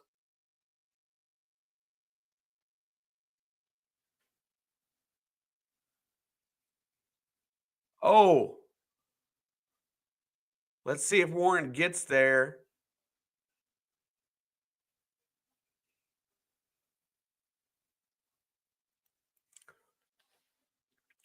So they went for it on 4th down. The clock is stopped here. I don't know why. And they're going to look at this spot.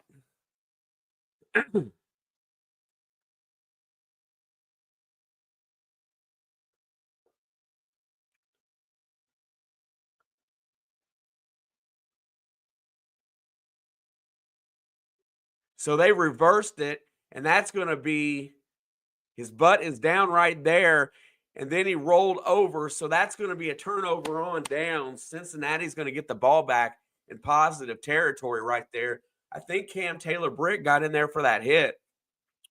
But he's been much maligned and picked on today, so I think Mike Tomlin just got a little bit of Zach Taylor's luck.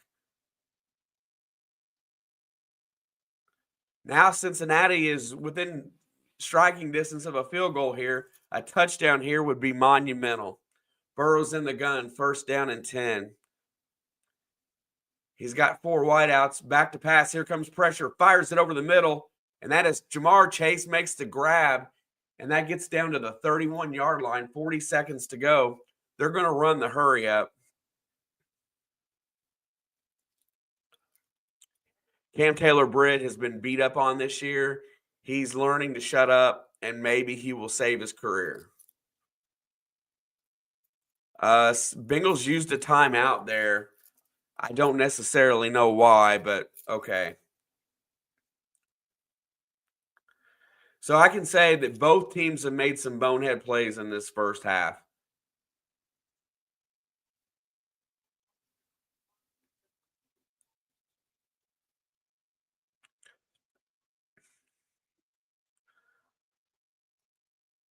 It's amazing the officials are trying to get it right today. Back to pass, looking down the field. Here we go. Checks it down. There goes Sample. He's going to barrel forward. He gets close to the 1st down, and he's going to be right at the marker.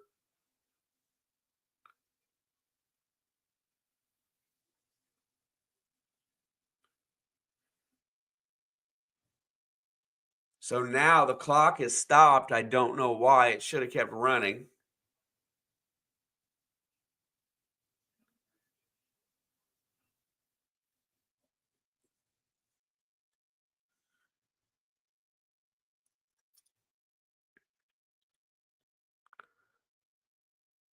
And now they're reviewing everything that's close to being a 1st down. So much for keeping the clock running.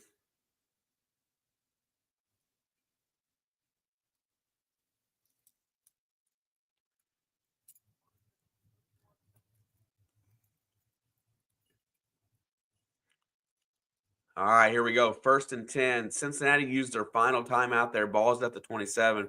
Burrow's in the gun. It's got 4 wideouts. Here comes pressure. Looking down the field. Fires it deep. He's got a man. And T. Higgins makes the grab in between 2 DBs and goes out of bounds inside the 10 with 27 seconds to go. Good night, Scott.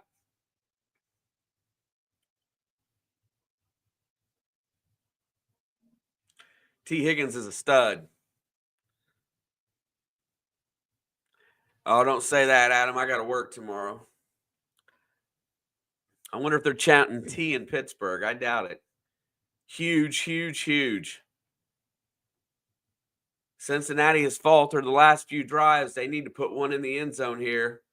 Back to pass. Pressure's coming. And Burrow throws it to Herbert, and it's incomplete. Just wanted to get it out of his hands. Herbert almost caught that ball.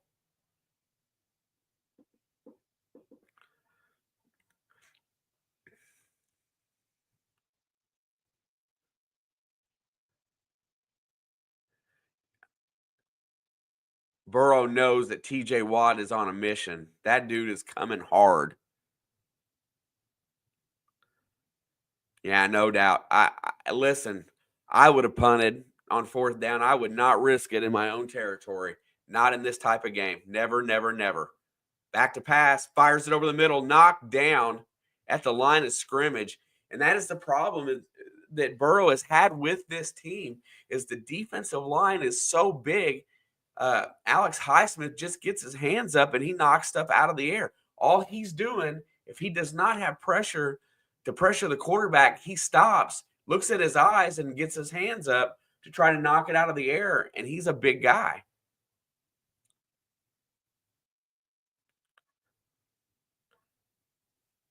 I mean, that's my choice all the time. I'm not one of those guys that I don't believe in going for it in negative territory, dude.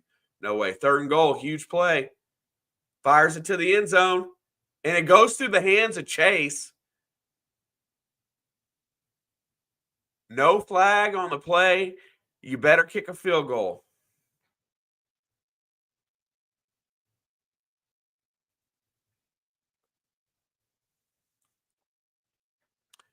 Just a little bit too high. Went right through his fingertips.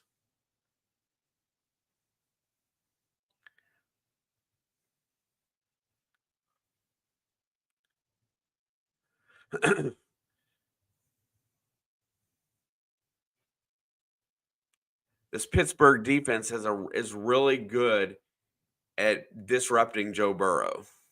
Kick is up and it's good. I'll take 3.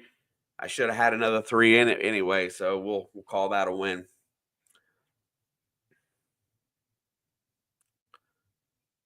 I thought we would be down 14 to 10 at half, so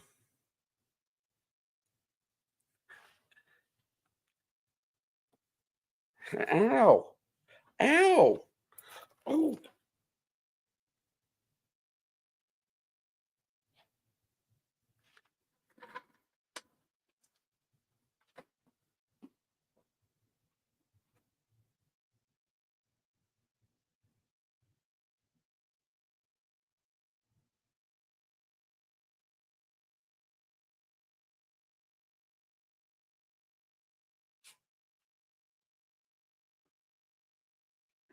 That was weird.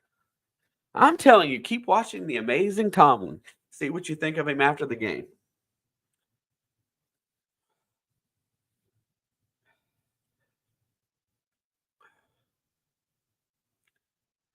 So I mean, not to really talk about medical stuff, but I got like a really strange skin tag underneath my arm, and it got hung up in my t-shirt for some reason, and it was yanking on it. I thought I was getting bit by like a bug or something. Of course, it's wintertime and it's in my basement, so that shouldn't be the case, but that's what it felt like. Felt like I was getting stung by a bee, kind of.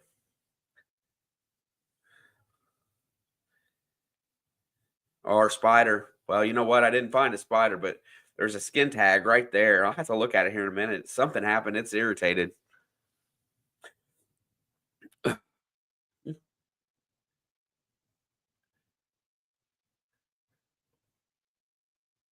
16 seconds to go. I assume that they're going to try to push the ball down for a field goal attempt.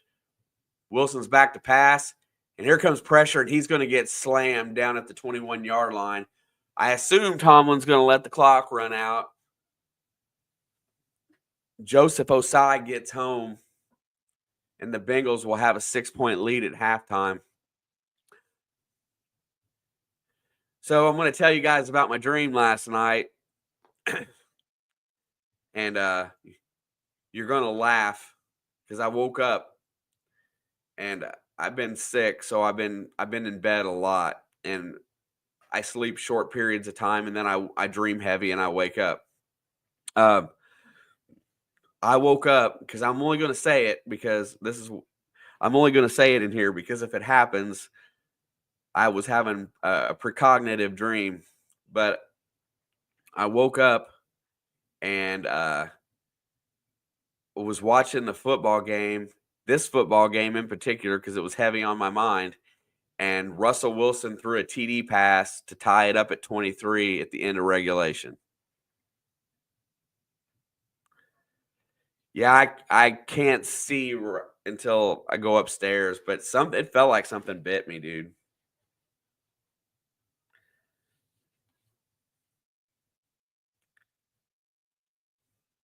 I can. It's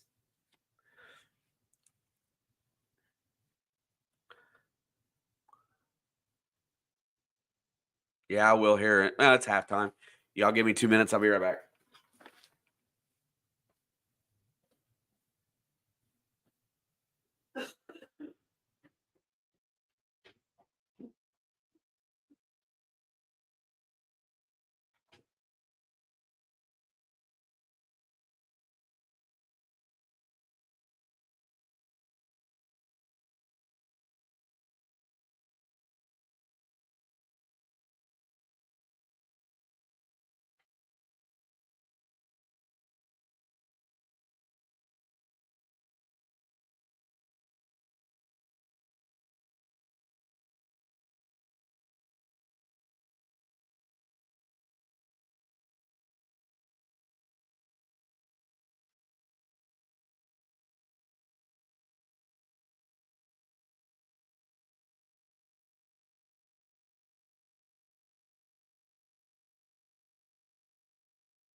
Papa has disappeared just like the Steelers offense. Um, Listen, I ain't saying nothing. Excuse me. Yeah, Steve,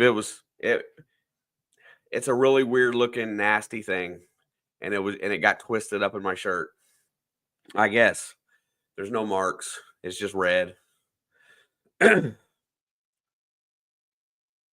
But it gave me an opportunity to get some more medicine in my system so I don't cough so much. So that's good.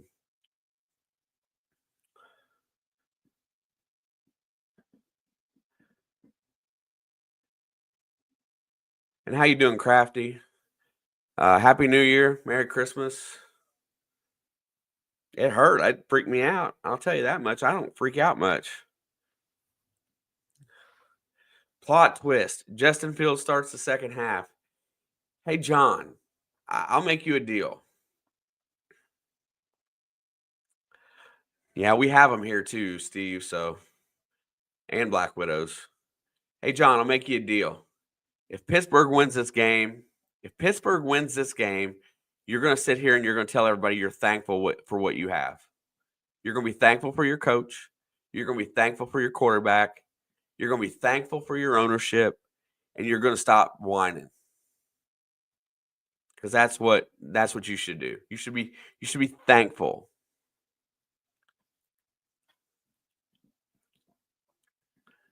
You should be thankful.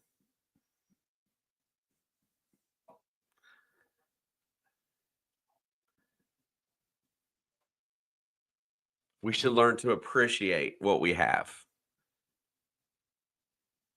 See, Adam's got it.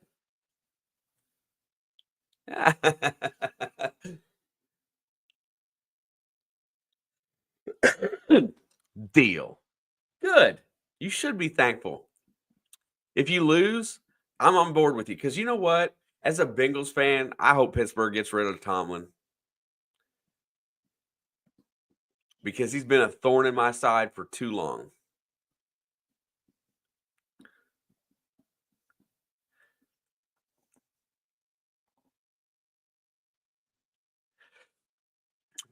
What's up, Skater Boy? Tomorrow, what time? 8:20? That's the game tomorrow night, right? For the Lions and the Vikings. Oh yeah, I'll be here for that.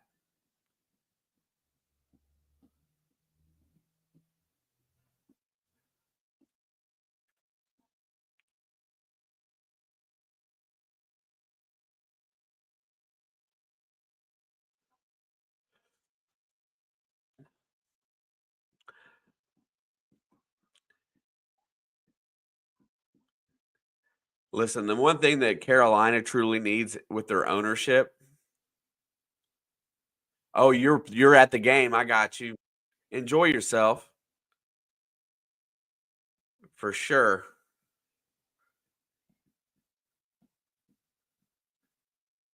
And best of luck to you guys tomorrow night. I have a feeling you're going to win. You're going to win the game. I got a good feeling about it.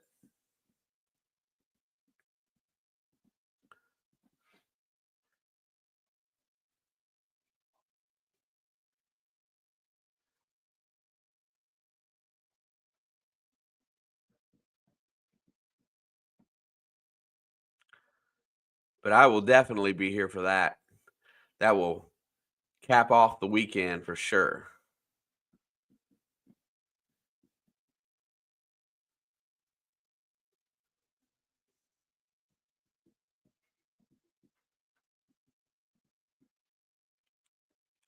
What we need is new ownership, or you at least need somebody to help your ownership make quality decisions. Aren't you still paying for Matt Rule?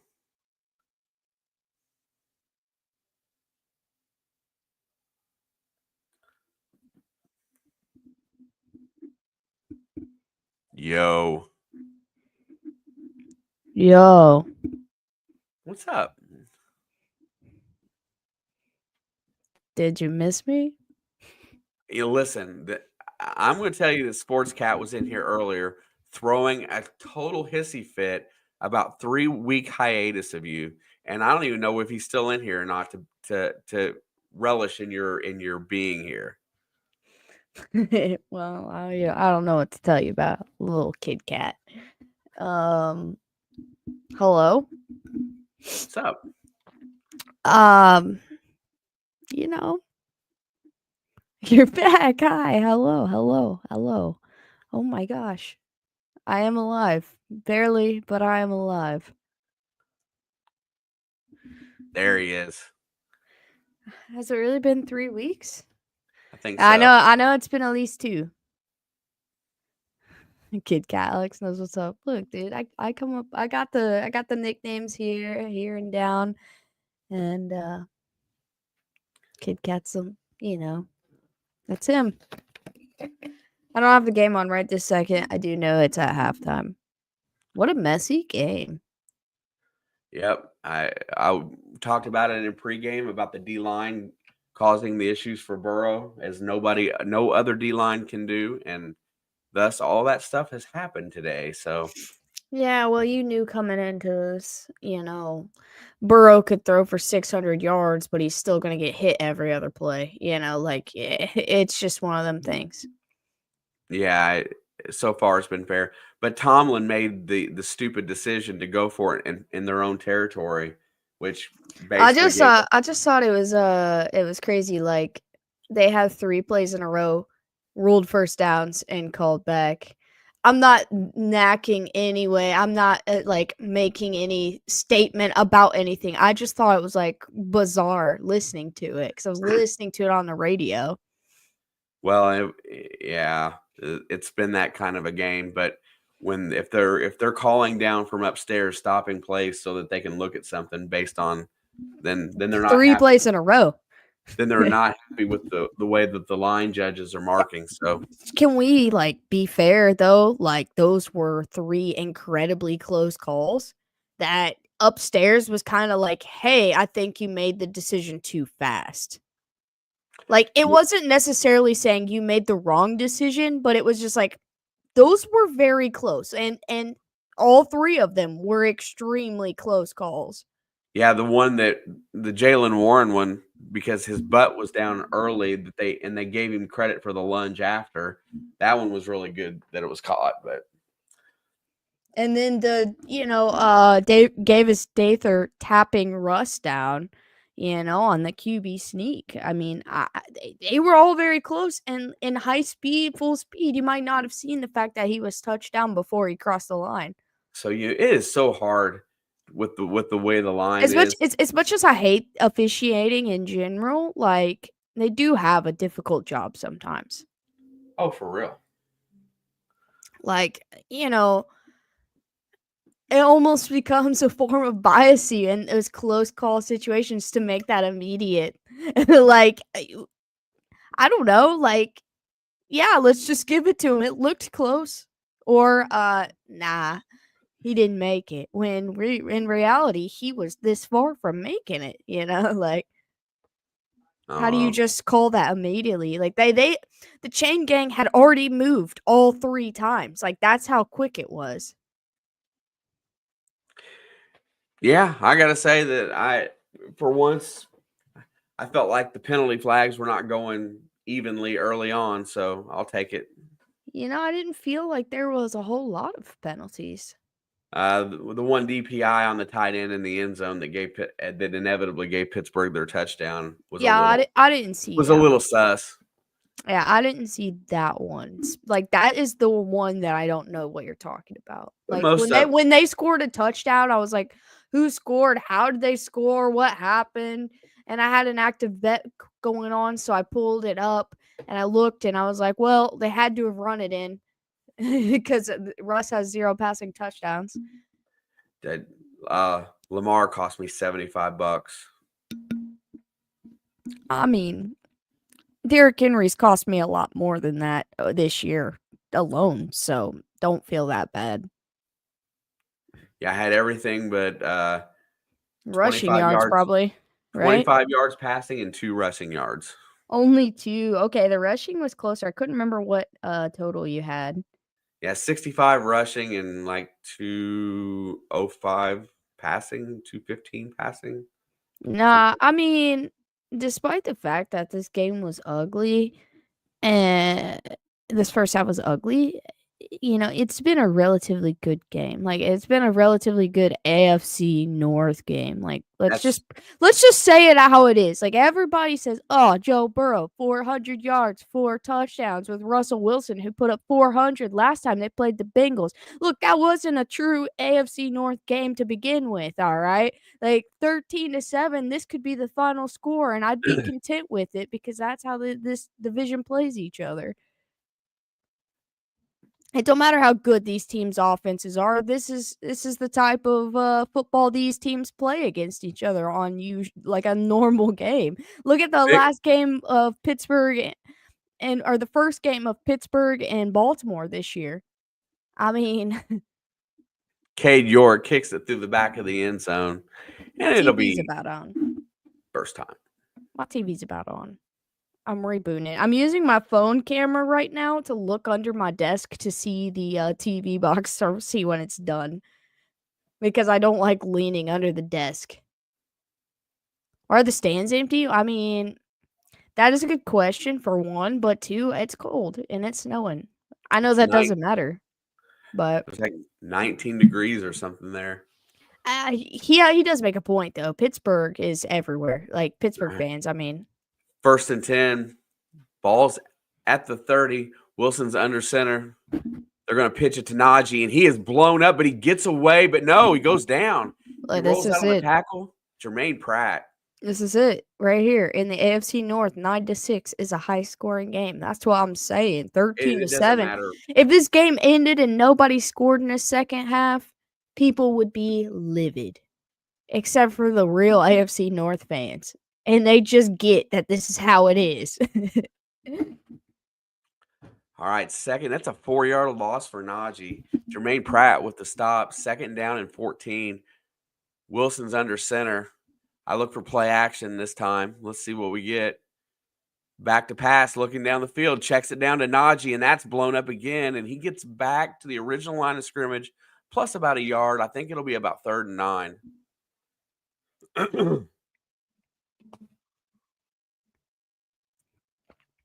I didn't get to see like I got to see the up close highlight, I guess you could say, of the Burrow interception, which was just a really good play by the defense. But it felt like to me, and I couldn't see the whole play, but it felt like to me it was like a forced play by Cincinnati that just Back to happened pass, to blow looking up. down the field, fires it, and it is incomplete, dropped by Taven, or what is his name? Austin. Calvin Austin. What's up, Michael? Watching these other NFL teams, I really appreciate Josh Allen playing quarterback for the Bills. I mean, I've seen Josh Allen on all sorts of the spectrum, but he is a very good quarterback. That's the second punt he's bobbled. Here comes Isaiah Williams. He breaks through one. He's going to get out to the 35-yard line, and Cincinnati draws a 3-and-out, and they're back on the field. Hey, Michael, come back next week if all things fall into perfect form, and the Bengals and the Bills play next week. Come in and hang out with us. Oh God, it would just be so good. I'm sick of hearing Bengals fans saying like, "Oh, the Chiefs are just scared of us. That's why they're resting starters." And I'm like, "Nah, we've had so many injuries this year. We don't need another one in a meaningless game." Like that's what it's about. Not you could ask every single member of the Kansas City Chiefs if they'd rather Denver or Cincinnati make the playoffs, and every single one of them were like, "Give us the Bengals." Like it's nothing about they're too scared to play them. We got beat by the Bills this year, like we're not too scared. No Kansas City fan wants Denver in the playoffs, but they also don't want to see someone get hurt in a meaningless game. That's the worst thing. Today's game wasn't meaningless for Baltimore, but I think that after halftime they should have put all of their backups in. Well, what's his name got hurt in the first half? Zay, yeah. And they said he might not be available for next sprained week. an MCL. He might be able to run, but he's sure not going to be able to cut. Exactly, Adam. Like, I would rather risk a chance to lose to the Bengals in the playoffs than Denver ever even smelling the playoffs to begin with. Like, could Cincinnati beat us? 100% they could. And I'd rather take that L than let Denver in. But, look, I don't want nobody to get hurt that doesn't need to be. Chris Jones banged up going into this one. He doesn't need to play. George Karlaftis, he's been extremely impactful. He doesn't need to play. I don't want Trent McDuffie to play. He's not. I don't want either running back to play. I don't want Patrick Mahomes to play. If we could, I wouldn't want anybody on our offensive line except for Jawan Taylor playing. Because he still needs reps. Yeah, he needs to learn. But yeah, I'm with you, John. I'm surprised Lamar finished that game. I mean, I think he didn't play the last drive, did he? No. Yeah, but like still, I don't think he needed to play after halftime. All right, 1st and 10. What channel are you on? I'm on the wrong channel. 908. Oh, I saw that channel and I thought maybe you were on a different one, so I went to somewhere else. All right. I got the game pulled up now. All right, they're going to go play action. Burrow looks down the field. He has time. Fires it over the middle, and that is caught by T. Higgins. That's what Steve was doing My earlier. my favorite part of Pittsburgh is when you're listening to the game. Like, I don't like this organization. If I could tell you a team that I hated as much as Denver, it's this one. Okay, like it's always been that way. But every time Pat Freiermuth catches the ball and you hear the entire stadium just yell "Muth," it makes me happy. All right, there's the handoff. Khalil goes forward. He's going to get about 2.5. Well, now that I got the game up, I can pull my DraftKings up. See how we're doing. I love how Adam just spews all his wishful thinking out there. Nah, T. Higgins would be a Chief before he's a Panther. Let's be real. But if Cincinnati's smart, he will be a Bengal next year. Worst case scenario, tag. Yeah. Again. You pay a little extra money. Yeah. Worst case scenario. I think so too. Back to pass, looking down the field, got time, fires it, and that's caught by Gesicki, who's been so valuable. I love that he needed 6 receiving yards to get his bonus this year. And the first play of the game was like a 15-yard pass to him. I'm like, I love that these players take care of their guys. Like, I love that. They didn't want to risk not getting a chance to throw the ball to him. Oh, I got one for you here after this next play, though. It's 1st and 10. Ball is also shout out to Trey Hendrickson. His sack made him the solo leading leader of the NFL with 50. Yep. Back to pass, looking down the field, fires it, and then it's caught by Jamar. He's got a lane, but he's cut off immediately, and he'll go down after about a 7-yard gain. Is that Patrick Queen, number 6? He just broke his ankles. He just broke his ankles. So, bro, I loved it. And I'm not a big fan normally, but, like guys like Kyle Van Noy for Baltimore, he's been in the league for a long time, so he's not playing for a lot of money on the salary. But when he got his sack today in the game, he got the sack. He secured a $250,000 bonus, and you should have watched everybody. They all knew it, and I thought that was really cool. Dude, I love it. Bonuses. 2nd and 3, there's the handoff. Herbert's going to push forward. He's going to be stopped. Oh, no, second effort. He's close. I don't think he got the first, but he's very close. Yeah, they're going to look like let them review it because they're going to make 2 decisions here. But I don't think he got that. Well, it looked like he did, so. Yeah, DeAndre Hopkins has like $2 million worth of bonuses that he can earn versus Denver. I don't know if the Chiefs ever made it to Denver. They were stranded at the airport last I heard, and that was like 4 hours ago. So 1st down and 10. They might get there. At the 32. Cincinnati's driving. Burrow's back to pass. He checks it out to Chase. He's got 8, 9, about 10 yards. Really close to another 1st down. I think he's going to be about a half yard short. I need like 20 more yards from Chase. But yeah,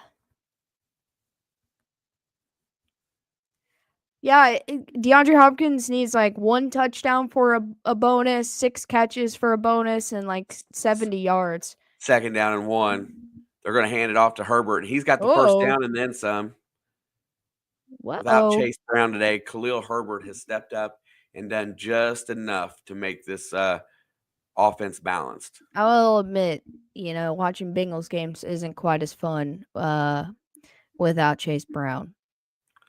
I love that guy. This is the first game I watched this year. He's not been in it.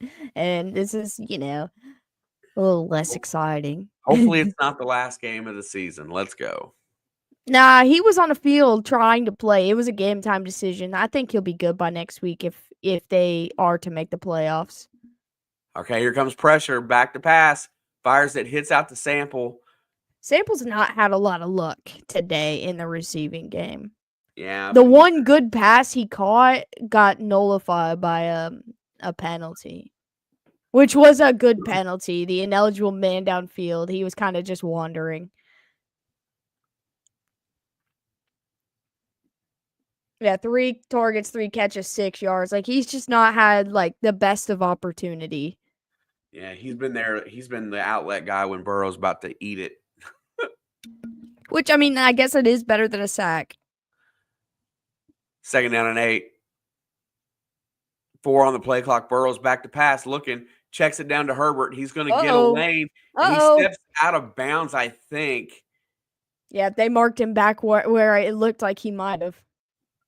He It'll had be the about first 2 down yards. too. Oh my gosh, here we go. Zach Taylor, if he goes for it on 4th down here, if they don't get in, this is the 3rd down play coming, but Okay, that one he did. I thought it was the first foot. The first foot he was in.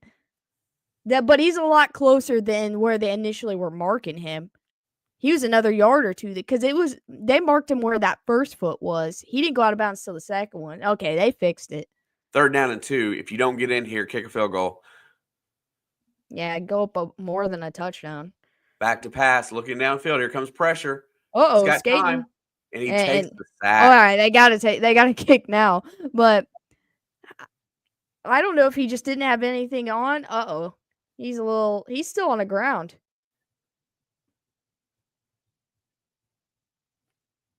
He's like, I don't know what's going on with him. Did he hit his head on the ground? Because he's got a big chunk of grass in the top of his helmet. Uh-oh. Oh, he drove. He jammed his neck. Oh, no, that's not good. Yeah, well, and the fact that he was yanking his face mask doesn't help matters much either, but hey. Jesus criminy. Yeah, he got drove into the ground. That is not good. So if you want to go by the rules, technically there's 2 penalties on that play. Yeah, that's what I was thinking, Steve. He kind of just jammed it. He's going to be sore tomorrow. He's going to come out of this game. They're kicking right now anyway, so really he's not coming out of the game just yet. But knowing him, we'll probably see him again in this game. But he is going to hurt tomorrow. Here's the deal, though. I'm definitely comfortable with Jake Browning.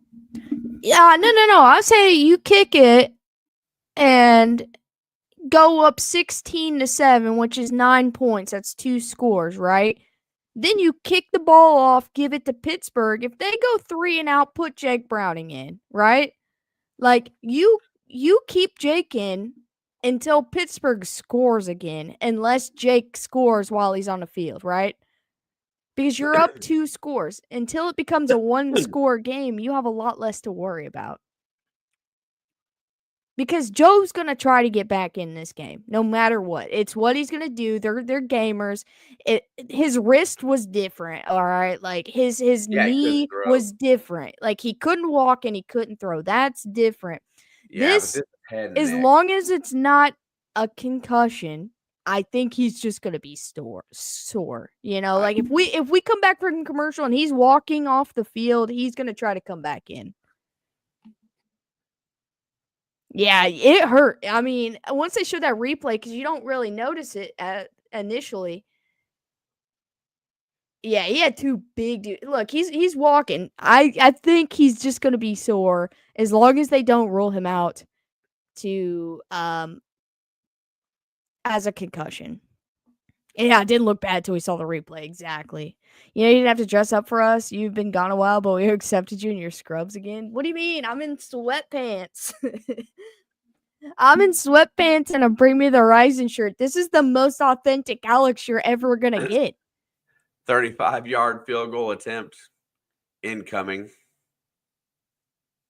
Let's add to our deal. If the Steelers lose, you got to admit that Tomlin is not the right fit for Pittsburgh. If they win, I'll be appreciative of his sideline appearance.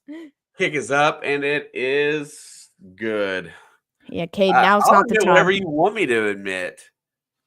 I don't care. No. I think Mike Tomlin is still a good fit. Yeah, that just feels like it hurt. Like, he's hurt. Like, it's going to be sore. But look at him. He's just in pain. I think he's okay.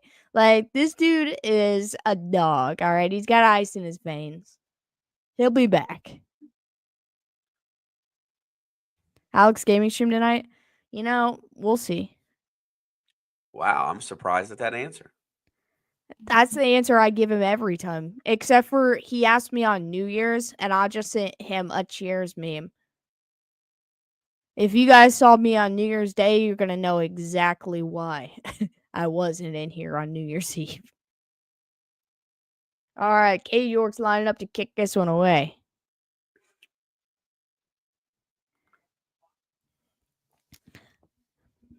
I agree, Adam. Nobody fits better in Pittsburgh than Tomlin. But our resident Pittsburgh fans, they're 10-6. How are you going to tell him he's not it's not even 500 anymore? This is games above. Kickoff is away. And 10-7 is not a bad record in how hard this AFC is to play in. Teams would kill to have this record. Cincinnati would love to be in that position right now.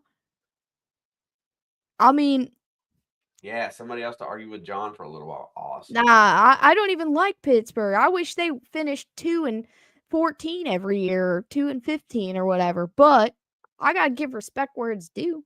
And you take Mike Tomlin out of the mix, they wouldn't be 500 all these years. 500 or above. 1st and 10 from the 30.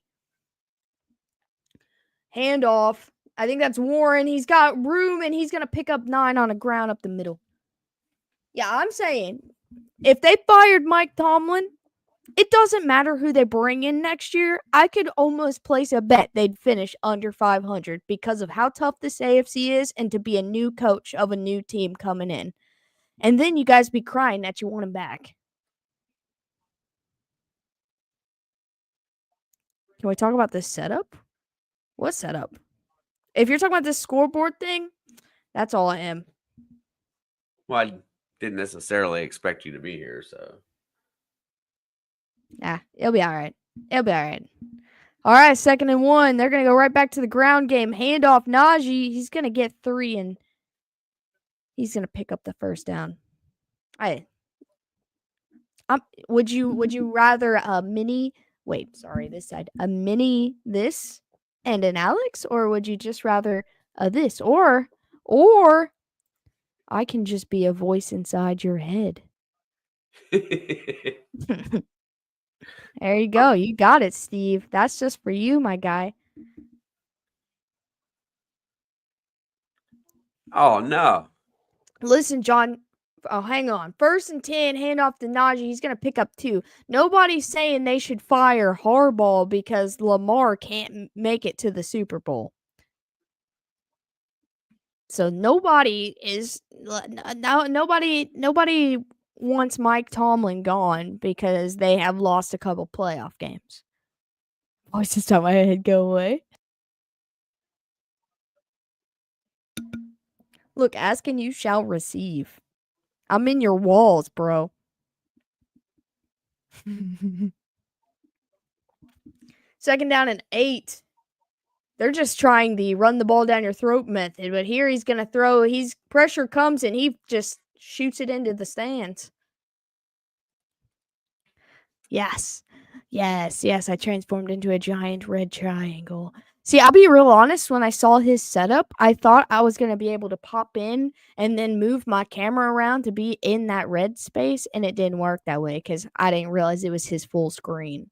He's on OBS, and if he tries to fix it right now, it's just going to be a mess. So you might as well just deal with it one way or the other. I'm perfectly okay with just being the voices in all of your heads. Alex's disembodied voice is freaking me out. You're welcome. It's going to be 3rd down and 8. We got an injured Bengal.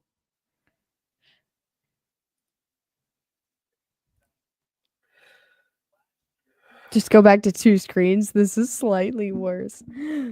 Listen, I don't know. It looks like it's Battle that got injured. I think he might have got the wind knocked out of him, to be honest. I tell you what, I can't afford many more, any more secondary being hurt. I don't think the hardest working woman in all northern Mexico is here.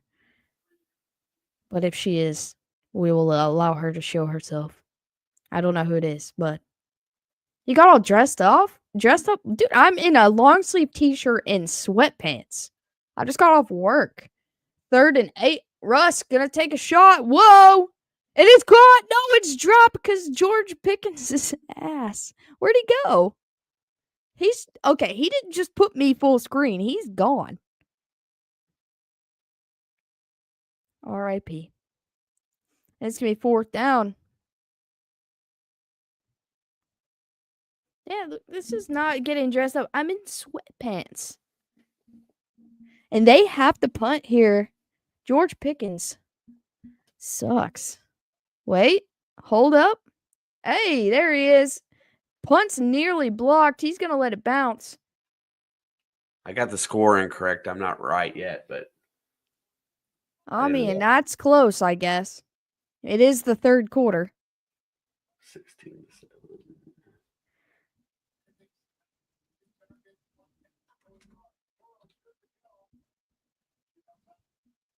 This ain't Purdy. Hey, this ain't me. I haven't touched nothing. My hands are in the air. Even when I was a voice in your head. This is not a nothing Alex hair. This is just I am rolling with what I got. And what I got is a lot of hair. How long before Pickens tries fighting someone? I'm genuinely surprised he hasn't already. So I thought they started early trying. No, that corner that's on Chase. Those are the two that are trying. Oh, yeah. I like that guy. Oh, yeah. Those two are going to end up duking it out before the end of this one. It might be the rookie. I don't know. 27 is his number. I can't think of his name. I was watching him play and I really liked his intensity. But because I know Bishop got that no turnover. But there's a guy on Cincinnati's defense that I've never seen before, and he's the one that caused the fumble on the punt. His name is Highsmith, and I'd never seen him before on the team. No, I saw him because you have a Hayward and a Highsmith, and I thought that was funny because so do they. Trice, that's the Trice, dude. Yeah, that's the guy. Him and Chase are gonna throw hands for real.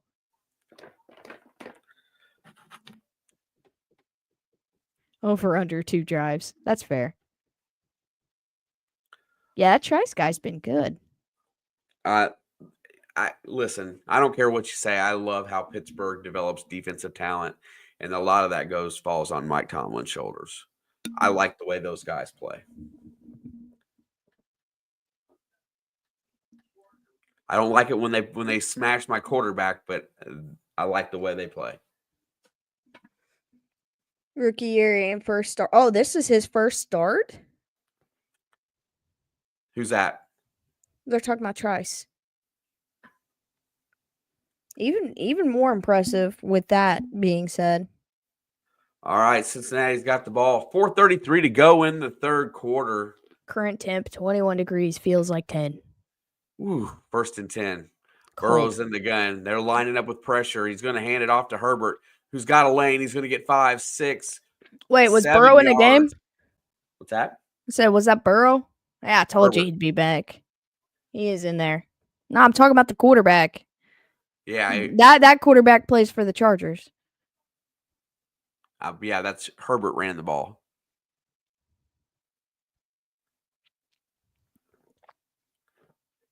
Nah, he wasn't coming out of this game. Unless he had a concussion, he was not coming out of this game. I just knew. He just is in pain. All right, 2nd down and 2. This is a great down. They're going to go back to the run, and there's a 1st down push. Yes, sir. He's going to get the 1st down +4. Herbert's looking for some job security. Well, Travion Williams hasn't. He's just not really been anything since you guys drafted him. I mean, I'm impressed he's still on the roster, after he's been there for 4 years. But with Zach Moss up in the air of quality before injury compared to Chase Brown, Herbert's trying to earn that number 2 spot. 1st and 10. They're going to go back to him again, and he gets about a yard, and he's going to be slung down by Alex Highsmith.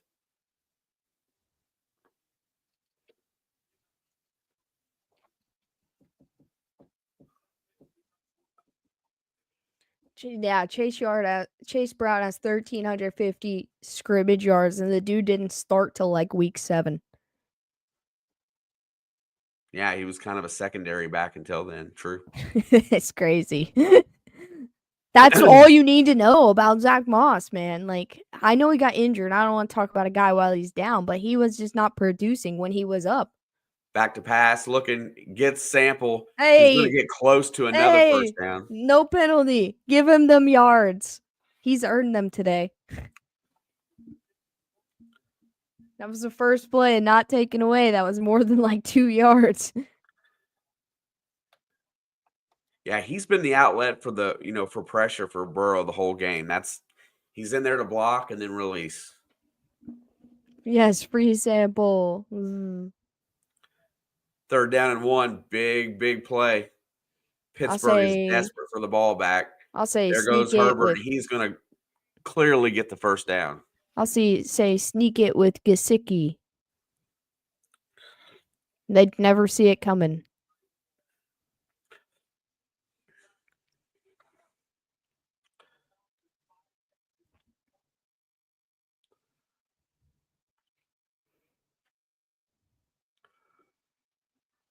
Kudos for Cincinnati to get this guy because they would be in bad shape if they didn't have him.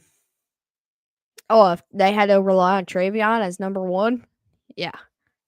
No offense to him. He's just not that guy. Developed. Back to pass, looking down the field, fires it to the sideline, and Jamar makes the grab before he goes out of bounds. It's another first down.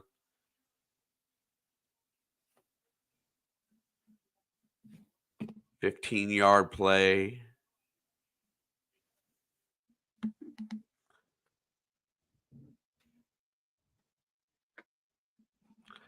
I would really like a touchdown here. I need one more passing touchdown from Burrow. Ball is at the 46, 1st down and 10. This is where Pittsburgh's defense usually starts to stiffen. And they're going to go with the handoff. Herbert's going to have nowhere to go, but he spins out of it and almost gets 5 yards. Ran into a wall, spun to the right, got about 5. Got about 5. Okay, tomorrow we are big Kansas City fans tomorrow. Yeah, no, I cannot wait to see all the Bengals fans suffering rooting for the Chiefs at work. I can't wait. I should bring in extra Chiefs jerseys to hand out to them just to piss them off. That's hilarious. I have no problems whatsoever. Nah, not you. Not you. You're my favorite Bengals fan. 2nd and 5. And they're going to use a timeout. Nah, that's the end of the quarter. That's the end of the quarter. No. They have ripped on me for the last 3 years. They didn't say a word to me all season because, you guys have not had the greatest of seasons. But in the last 6 days. But they have not stopped chirping at work about the Chiefs. They won't say it to me because, like, I can easily win an argument right now. Look at their record versus mine, right? Like, I can easily win in the argument. So they're not saying it to me, but I hear them just chirping about it. And then if they win this game and tomorrow comes, I'm going to be insufferable. This is like 3 years of them just constantly coming for my throat for no reason. I'm the nicest Chiefs fan in the Cincinnati area, okay? But I get to just look at them and just grin at them all day and be insufferable. Listen, the funny part is that I'm trying to figure out who gets to break my heart tomorrow.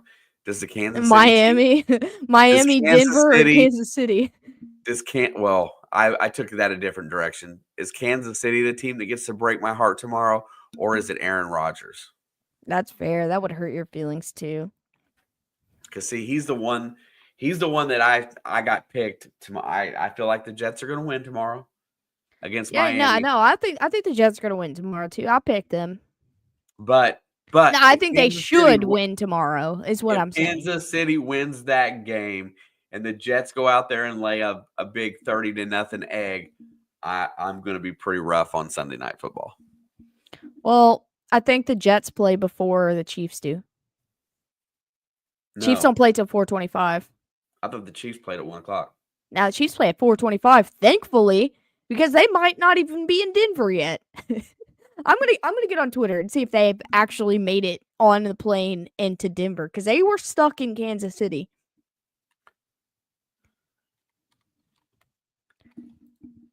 But the Chiefs play at 4:25 tomorrow. So does the Jets. Oh, they both games are at the same time.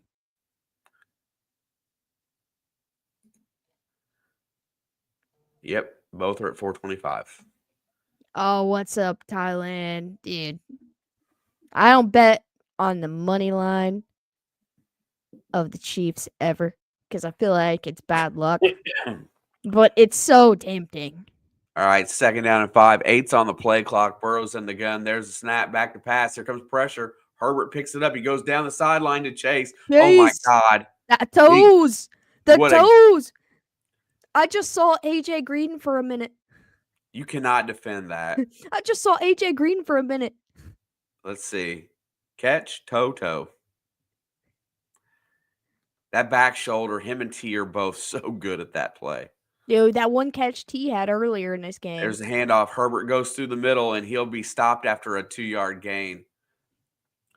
But that was pretty. But you notice every time that they get that running game going just a little, it takes the pressure off of Burrow. I need 8 more yards from Chase. Here comes the touchdown right here. I do need a passing touchdown. I feel like they're going to go for it here shortly. 2nd down and 8. I don't like the field goal here, so. Oh, they're taking a timeout. They're being smart about it. I know you don't like the field goal here, but I do, because it's still a 2-score game. I'd rather a touchdown for my own financial gain, but I mean, I don't like the field goal. I'm not saying if it comes to 4th down. I thought you meant like you are not good with 3 points here. Like, I was like, I'm good with 3 points here if I'm a Bengals fan. No, I'll take whatever they get. All right, give Chase 8 more yards, and then give T 90 for the rest of this game so he can hit 1K. There's enough time. What would you say our chances of beating the Broncos tomorrow with the B squad is? Give me a percent. I'd say like 70. I feel very confident that they can still win, because it's not going to be all of our starters. It's only like a handful. And the Broncos have been slumping lately, even playing well. They're like 2nd down and 8. 4's on the play clock. They got 3 wide receivers right. They're going to check it down, and Herbert's going to get blown up. Dude, they sniffed that out quickly. I still feel confident Kansas City can win that game. I'm going 40% chance of winning that game. I mean, I am a little biased, so you gotta take 10% off out of my biasy, and that still puts them at 60, which matches your 40. 60-40. That's fair. I feel like that's a fair spot for the two of us to end up in. X factor is if Carson Wentz can come out and play like he's capable. 7 years ago, he did.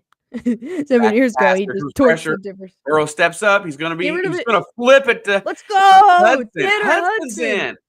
Tanner Hudson, let's go, dude. That was awesome.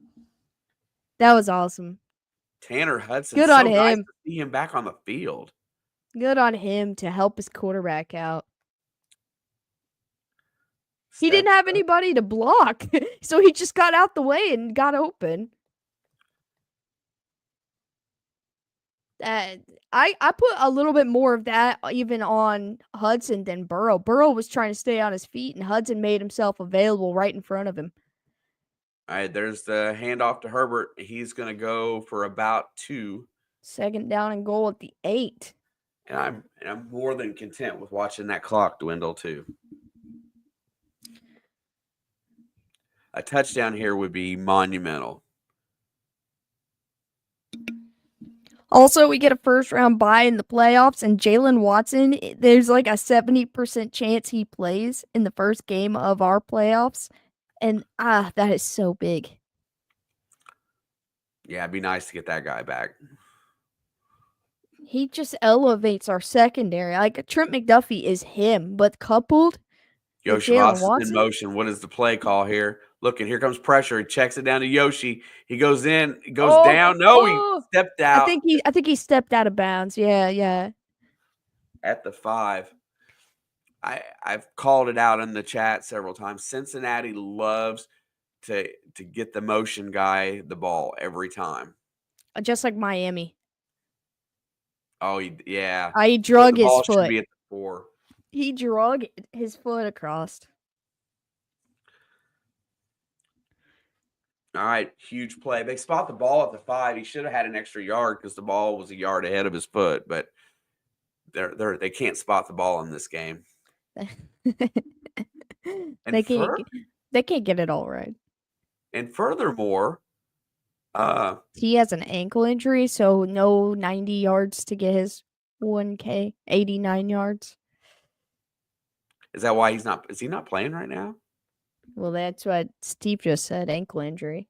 I haven't seen him on the field this half, but they haven't had the ball that much. Look, I respect the heck out of Josh Allen, okay? But Lamar has won MVP twice, and this year's season blows those stats out of the water. Like, I still think it should be Lamar. I'm giving it to Allen. I'm not even a massive Lamar fan, okay? Like, I'm not. But I think he is deserving.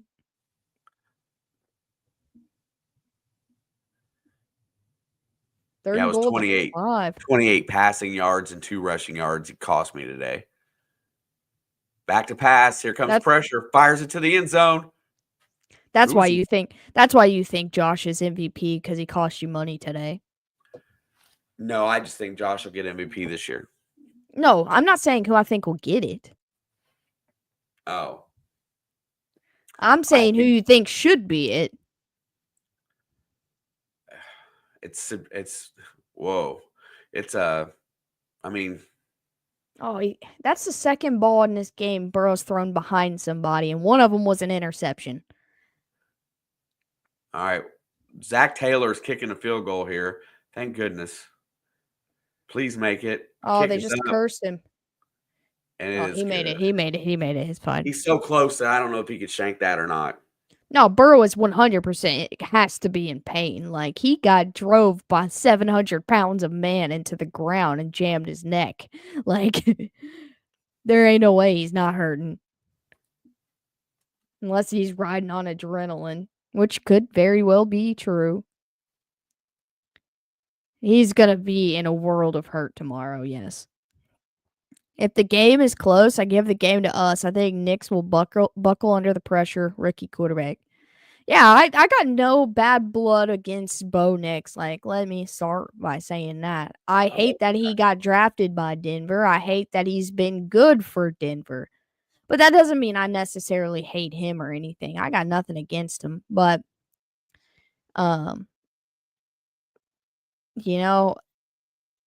this will be probably the coldest game he's ever played in, too.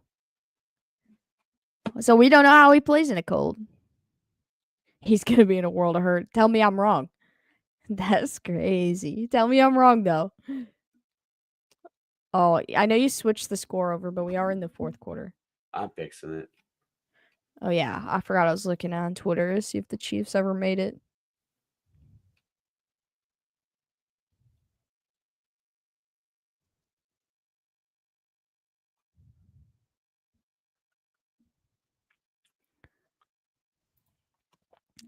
So at 5 p.m., it's now 10:30. It says the Chiefs are indeed on the tarmac in Kansas City, holding for a window to take off. So they hadn't left by 5 p.m.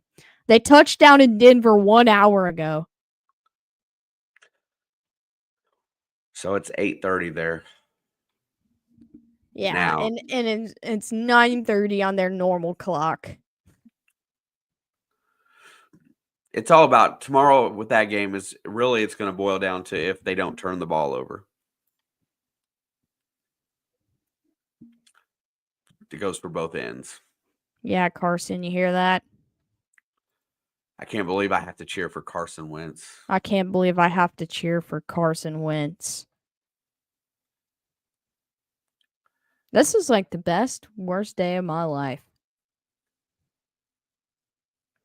If the Chiefs win, I'll be so thankful for him. I guess he'll earn a little bit of respect back for me if he goes out there and balls out. You know, if he balls out, do you think he gets a contract somewhere next year Absolutely, I do. in San Francisco? San Fran might pick him up. You know what? You said something about Daniel Jones being the Saints quarterback. I could see it being Wentz. I mean, he's not much different than Carr. Kickoff is away. That's what I've been saying, but, you know. Short kick. He's going to return, crossing a 20, 25, 30. Uh-oh. All the way to the I forgot. 35. I lost count. 35. He could do like a Sam Darnold. You know what? I don't think anything was ever wrong with Sam Darnold.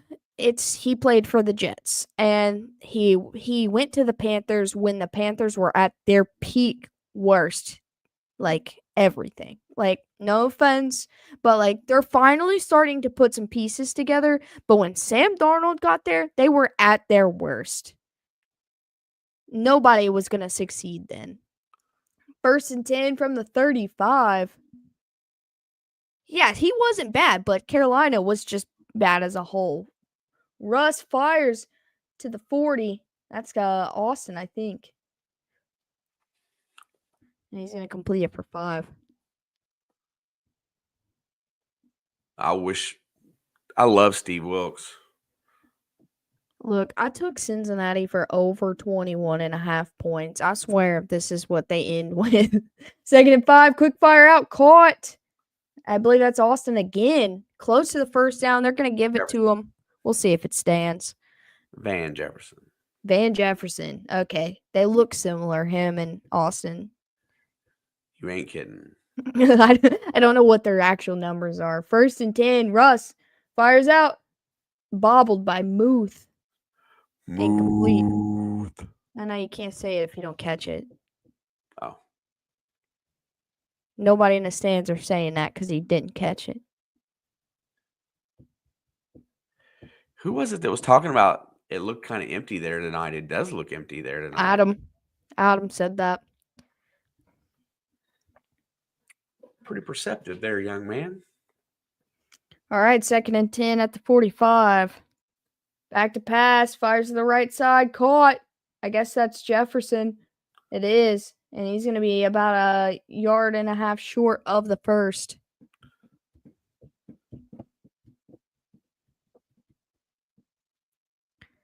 Now, I mean, Carson, if he can keep his head out of his butt, he can be a starter anywhere. But that was his problem in Indy. Well, he got hurt a bunch in Indy, and that was his problem in Washington. He was good in Philadelphia, but he mentally kind of blew up. 3rd and 2. Fires, checks it down, caught. I have no idea who that was. Najee. That's who I thought. I saw the hair, and I was thinking Najee, but I thought it said 12, and I was like, I don't know who number 12 is. I think that's a tight end. Nick Foles did not ruin his career. 1st and 10, Russ, check down Najee again. This time he shakes the tackle, and he's going to cross the 40, still on his feet, going to pick up another 1st down to the 31. You'd never try to tackle that high a running back. And he looks like he's a little shaken up, slow to get up. He's not getting up. It looked like he was getting up the first time, to be fair. Blizzard is coming this weekend, John. We're supposed to start at 10 a.m. I might not have to go to work on Monday. They called and said they would have a final decision by noon on Monday. But my second job is already shut down for tomorrow and Monday morning. Do you know what that means? Overtime is coming. 2 shifts are getting already shut down. Hey, Steve, thank you so much. No, actually, they're not new. They're just like old reliable, you know? But I appreciate that so much. Wow. That's crazy. Yeah, they finally got to Denver 1 hour ago, John. It took them all day, but they finally got there. It's probably only like an hour or two plane ride, too. And that's the worst part. Yeah, it's not very far. It can't be that far. Because they're going straight from Kansas City to Denver, and like it's not like they have to stop or nothing. And it's geologically not that far apart in terms of airtime. So, a good question. Tomorrow for the game, is Mahomes inactive or is he the backup? He was listed as questionable. He was not one of the ones that were ruled out. So, I mean, that's kind of my question. I mean, I So didn't know. I'm not completely sure. Are these guys that are I sitting? Are feel they? like I feel like he might be end up being QB2. See, I wasn't sure how they played that. But I don't know the rules about that, you know, because I feel like there are rules about that. Like Denver lists right before every single game lists Zach Wilson inactive as emergency QB. They did bring okay, I see that's what I was thinking too, Steve. They did bring up a guy from their practice squad. So then, His name's Chris. His last name starts with an O. I don't know how to say his last name. He played in the preseason. I forgot about that, so thank you, Steve. My brain's not been braining for like 3 weeks now. we need to stop. All right, 1st and 10 at the 31. Back to pass. Fires. Caught. Dropped. Loose. Pickens. Ass. I guess it's incomplete. Nah, that was incomplete. I don't think he caught that. He don't have the hands to catch it, okay? It's just target practice for Russ. he knows he ain't gonna catch it. He's just getting his accuracy down, you know? Like That's a he's pretty good throw. and it's just not good, man. 2nd False and start. 10, and he's gonna bobble it, and he's gonna take off with himself, pick up the first, Should have been a false slide start. down. That should have been a false start. It was pretty bad. God, see this flipping game. Hey, beginning to see. Appreciate you. Thanks for being here. I'm beginning to see, that's for sure.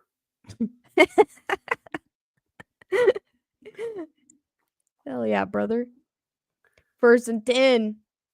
Fires. Smooth. Touchdown. And Pittsburgh makes this one a little closer. You didn't say move. Yeah, I'm not saying Muth on a catch. I'll say it when he drops it because it's funnier. No. That's the only part of Pittsburgh I like. All right. And that's going to be 19 yards and a touchdown. Good play. That was a good play. Good play. I know you're not happy, but it was a good play. Extra point is up and good. Cincinnati leads 19-14. Let's get this on. Were you getting that? Well, you hadn't. You were. I was letting you grovel a little bit. I was a little angry there for a second. Darnold or Goff, who's better? I still think Goff, but he is a little goofy, and that's why his nickname is Goofy. I'll tell you what, that's a great.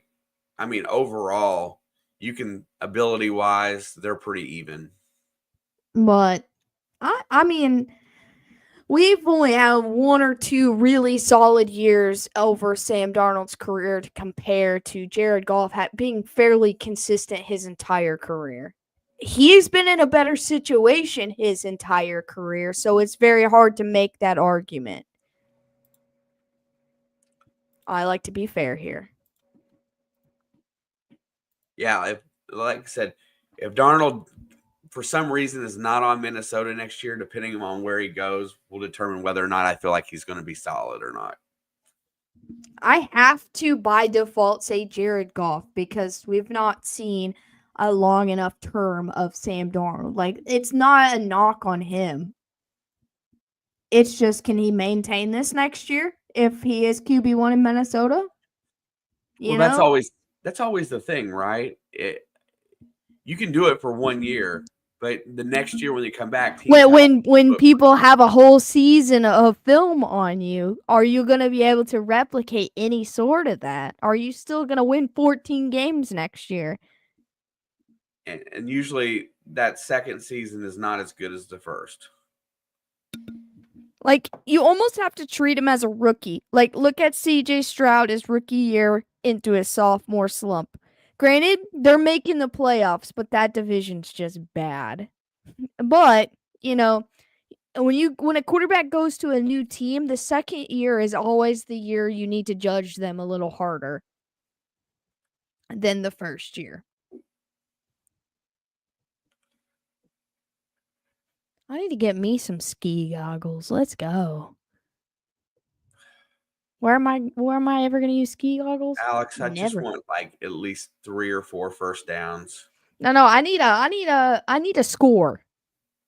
And a field goal. I need a touchdown from Cincinnati and at minimum a field goal from Pittsburgh. Like, I need that. I want Cincy to win, but I need more points. I need George Pickens to learn how to catch. You guys, this game would be. He returns it from the 3. Williams can get out to the 18 or the 25, and he goes down at the 27. A little bit better run. Lions-Vikings game is going to be the best game of the year thus far. I like to think that, but every time we hype a game up like this, it's not a very, it's more of a defensive game. Every single time. Like, I'm hoping this game is absolute fireworks to end the regular season. I guarantee it won't be. But I just feel like I'm going to get let down. It's going to be 31-20 or 34-20. Lions are going to win at home. I mean, that's still a pretty good game. Back to pass, looking down the field. You should be running the ball because that's what happens when you throw it at Cam Hayward. And that's Cam Hayward's third batted down pass of the game. And you stop the clock with under 8 minutes to go. The clock is your friend. This is when I hate this team. No, this is when you hate Zach Taylor. You should have most definitely started this drive with a run. A jet sweep to Jamar Chase would have been okay. Clock would be running, yeah. We would be at almost 7 minutes right now. 2nd and 10, back to pass again. Here comes pressure. Burrow gets away, fires it, and that's caught. Gesicki. They're saying that it's incomplete. No. Uh-oh. That was a catch. I don't think they said it was incomplete. No, the Steelers were saying it was incomplete. Oh, well, they're going to say that. 1st and 10, back to pass. Checks it to Herbert, and he's going to lose yardage. He fumbles. He does fumble, but I think he scoops it back in, and it's going to be 2nd down and long. Oh, my gosh. Don't go fast. There's 30 seconds left on the play clock. That might have been incomplete, actually. I don't know if he ever had control. No, maybe that's what they're reviewing. That's why they're not showing a field. Nope, they're still rolling it. Clock is rolling. Play clock's running down. Back to pass, looking, fires it, and that's incomplete. Why are you not running the dang ball? Let him know. Let him know. Well, now you're in trouble. We're about to hit the home run ball, though. Ooh. You know, for how big TJ Watt is, when he's out on the field, he kind of looks small. He doesn't look small. He just looks tall. I mean, he looks fit. He doesn't look fat. No. I just mean he doesn't look as big as he actually is. 3rd and 14, back to pass. Here comes pressure. He gets it to Gesicki, but he's going to be short. Punt the damn ball, Zach. Are they trying to charge her this one again? Why does Gesicki look so confused? I think Burrow's neck is killing him. Did you see his face? That wasn't an angry face like we normally get. No fakes. No fakes. I almost always call for it, but now it's not the time. You're not in a position. If you were 10 yards forward, punts away cleanly, thank goodness. And he's going to field it at the 7. He's going to get to about the 10. Nice coverage. DJ Ive. He said it feels like we've been here 4 other times this season. Because we have. It's been more than 4, though. What, how many Bengal losses? Games like this? How many losses did the Bengals have? 8? We've been here like 6 times. Yes. I would say with the exception of the Philadelphia game and the Washington game. The Washington game, they just couldn't stop them, but they only lost by 5. Yeah, that's why I gave that one as with the exception of that game, because it wasn't, oh, we're punting it away to them, like they stalled on their first 2 drives. The Bengals did, and that's the difference in that game. Back to pass, check down, he throws it over his head. He's too small, and it's going to be incomplete. Hendrickson wants, what's the penalty? But I don't think he's getting it. I think he was indicating that it was a tipped ball. Oh, okay, that makes sense. I thought he was trying to get it for throwing it away in the pocket. 2nd and 10. Muth for 8. Just short of the 20. God, this is nerve-wracking.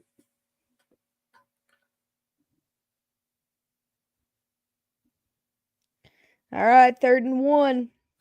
They gave him 9. Back to pass. Russ in trouble. They miss him, and he's just going to fling it down the field. And it's going to be 4th and 1. And they're going to kick it back to the Bengals. Hendrickson almost.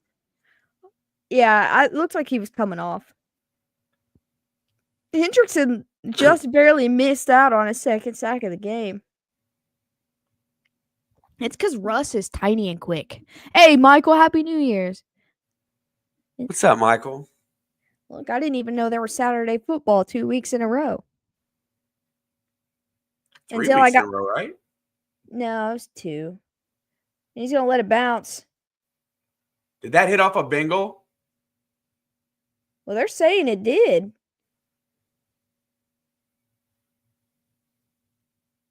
Now they're saying Pittsburgh's ball.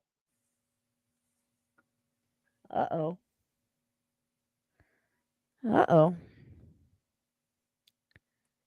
Most certainly did. It hit off his Now, foot. is there anything about him being pushed into the ball? I guess not. Nah, he kicked it. Now did he recover it?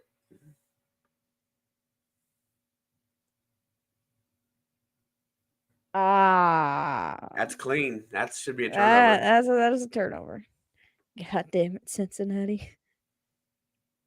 Unless they say the ball was moving there, but it didn't look like it to me. It's the worst part is he didn't even know.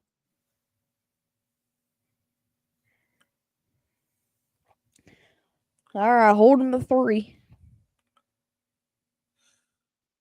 No, there's no holding them to 3 here.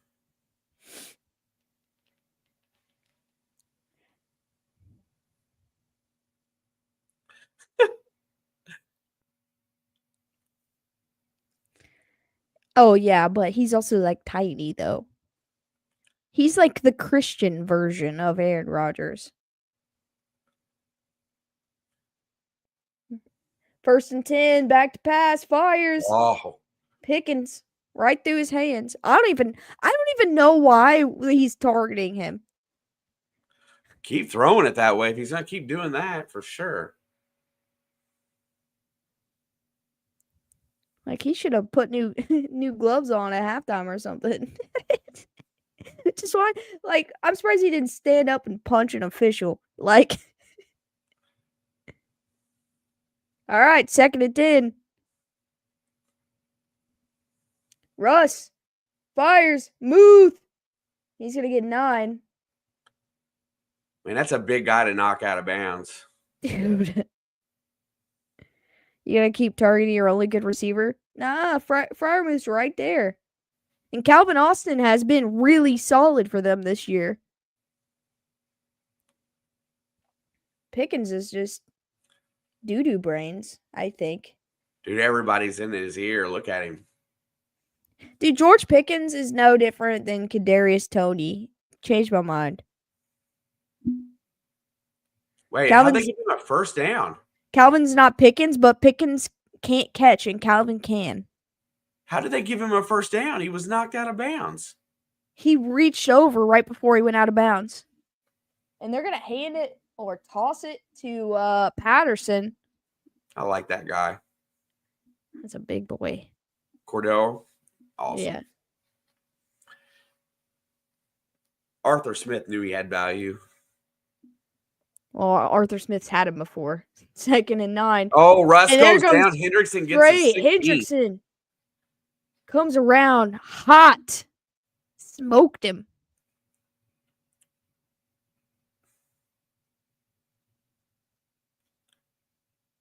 Did he even get touched? No. He just gets around and smokes him.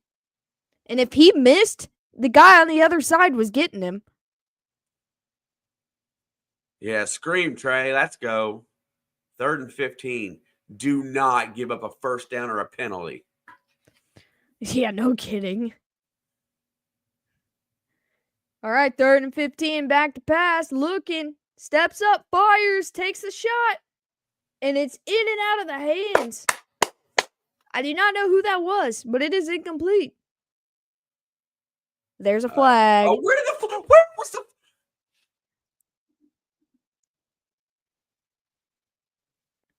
There was no flag on the field.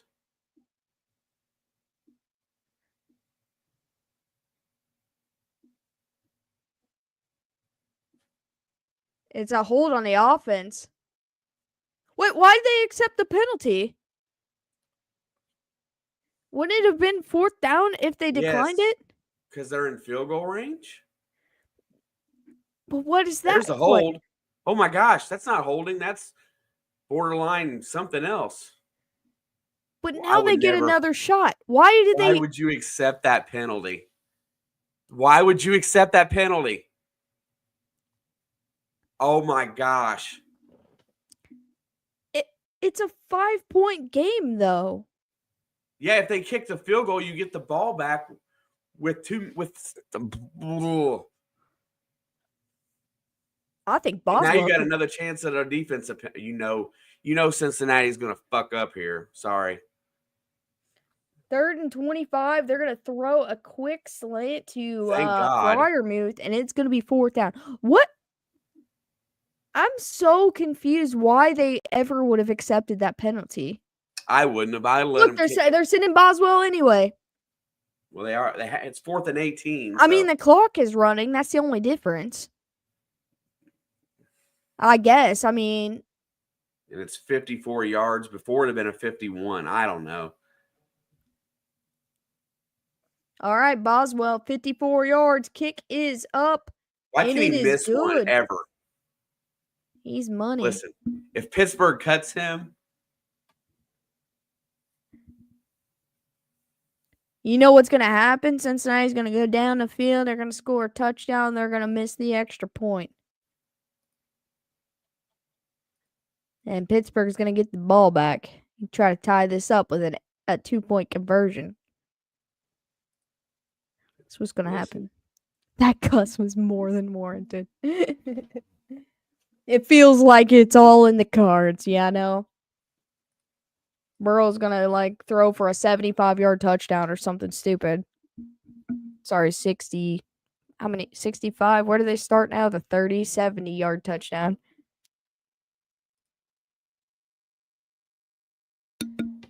To Chase.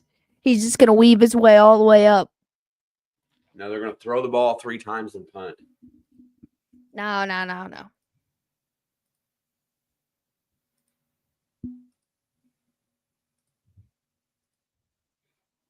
Trust. I know. They're trying to help me hit my parlay. He's going to catch it at the 1. Here comes Williams, I assume. He's going to get to the 25, 28, 30. Get to the outside. Go. 40, 44-yard line. Isaiah Williams with a nice return. His best return of the game. Please no flags. Yeah. Pittsburgh has all 3 timeouts. So you need 2 first downs. Let's get to the 2-minute warning. So let's just run a play here. They'll call a timeout.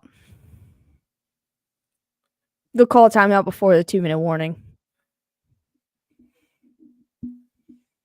Well, look at that. Cincinnati's 1 for 4 in their red zone drives, and Pittsburgh's 2 for 2. I think that's a big problem, too. Yeah, struggled today. There's the handoff to Herbert. He's going to push forward for about 2 yards, and Tomlin will immediately burn the timeout. No, I know his game. I know the game. You definitely call at least 1 timeout before the 2-minute warning. Because there's a lot less time after the 2-minute warning than there is before.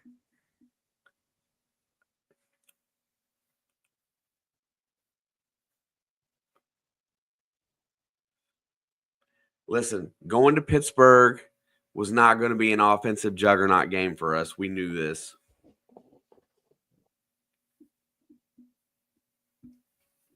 Not CFC North. I knew better.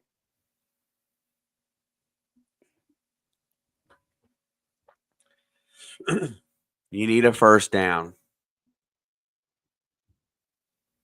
I'm still running the ball, though. Checks it to Chase. Chase is going to break a tackle, and he's going to go down at the 49-yard line. And there's the next timeout by Mike Tomlin. I'm just trying to figure out how they're going to mess this up because it's been my whole season. It's been like this. No, they're going to throw a 60-yard pass right here. That's how they're going to do it. Yeah, that's what'll happen. They'll throw the ball 47 yards when they need 3. You right. Oh, that sucks so bad. Hendrickson with 2.5 sacks tonight. Probably the star of the game. And 2 tackles for loss and 4 quarterback hits. Yeah, Russ is going to feel him tomorrow. Third down and 3. A first down here, and you just about iced the game. Let's go. Well, it's going to Chase. They send him in motion.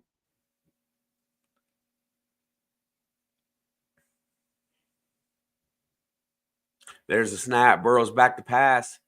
Steps up, rolls out. He's in trouble. He gets away, and he goes down. Well.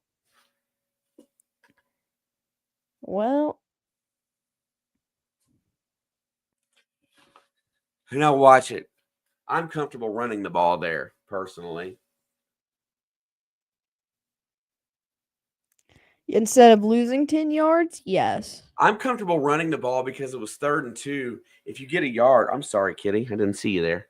If you get a yard, then you have that question about 4th down. But either way, now you've lost a bunch of yards. So at least it doesn't allow Zach Taylor to really mess up. But we're going to lose this game 20-19. You have got to be the worst fan in the history of the sport. Not just it's how it's gone all year. You gotta have faith. Getting dangerous.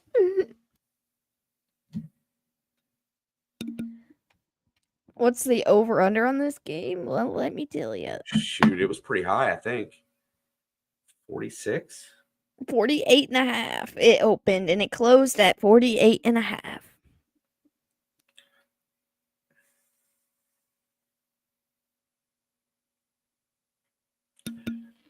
Watch this. You want to hear me give props today? Kudos to our defense today, though. It's a pretty good job.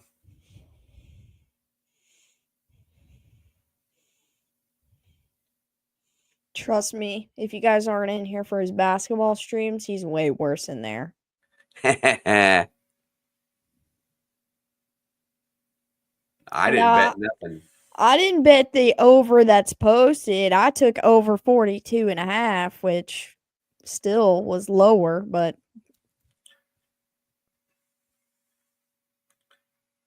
I mean, I know you're here for that, Adam, but I'm talking about everybody else in here.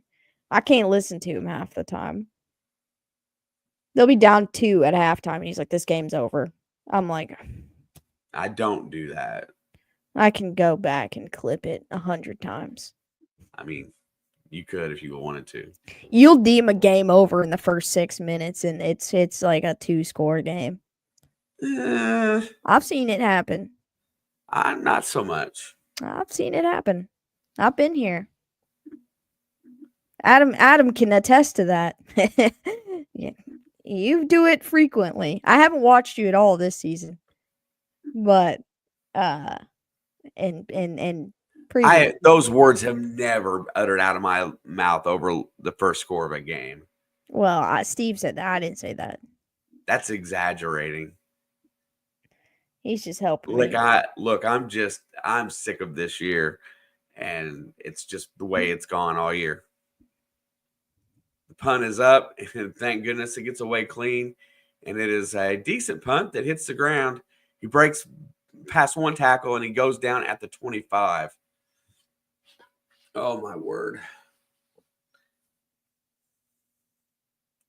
Oh, here we go. They're showing all the Bengals woes just to make it feel better because you said, I hate this year. That was such a slap in the face. They heard you, and they were like, let's show you everything you've been mad about this year. God, that week whatever, 3 or 4. Even all the bad stuff. Let's Pickens go. for a 4th drop? I don't know, maybe. 1st and 10 at the 24.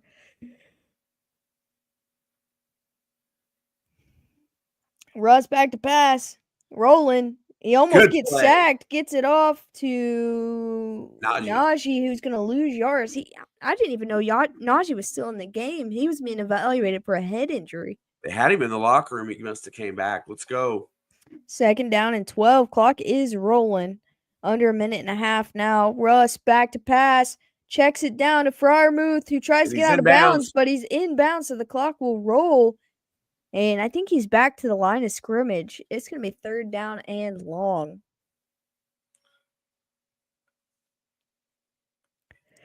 Thailand, that's exactly what I want to happen. 3rd and 9. Russ fires. Caught. Freiermuth down past the 40. And they're going to get a fresh set of downs with the clock under 60 to go. That was a huge play.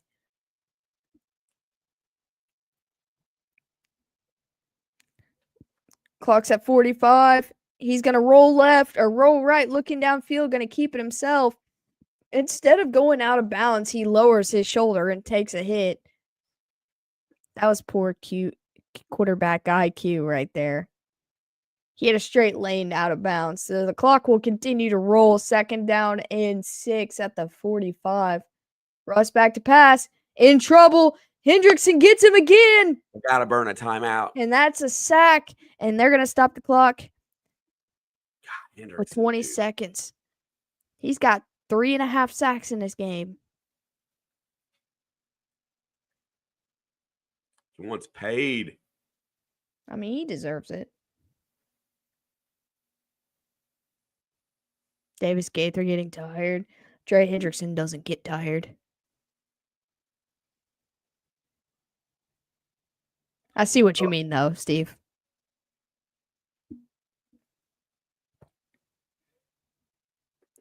It's 3rd down and 12. 20 seconds left. Pittsburgh is out of timeouts.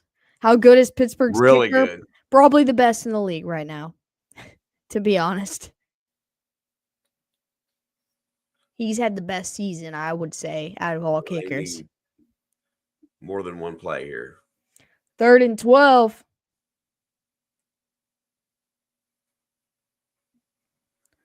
Back to pass. Pressure's coming. Gonna take a shot down the field. And he's got a wide open Pickens, who he just is not on the same page with. Pickens slow to get up. He landed on his back. Like his hip or something. Yeah, Russ threw to his wrong shoulder. Actually, he just turned wrong, I think. Look how he landed flat on his back. Bang. Oh, on his butt bone. It's 4th and 12. They have to go. It could have been his shoulder, but I think it was his lower back. Look, if they earn the first down, take it. God, just nothing stupid.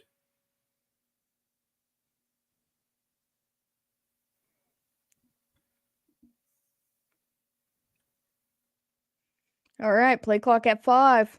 This is it right here. And Cincinnati's going to take a timeout. Why?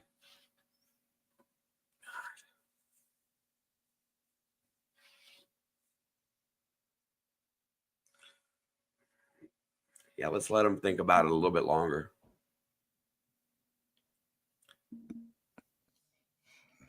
What's the saying about having timeouts, Alex?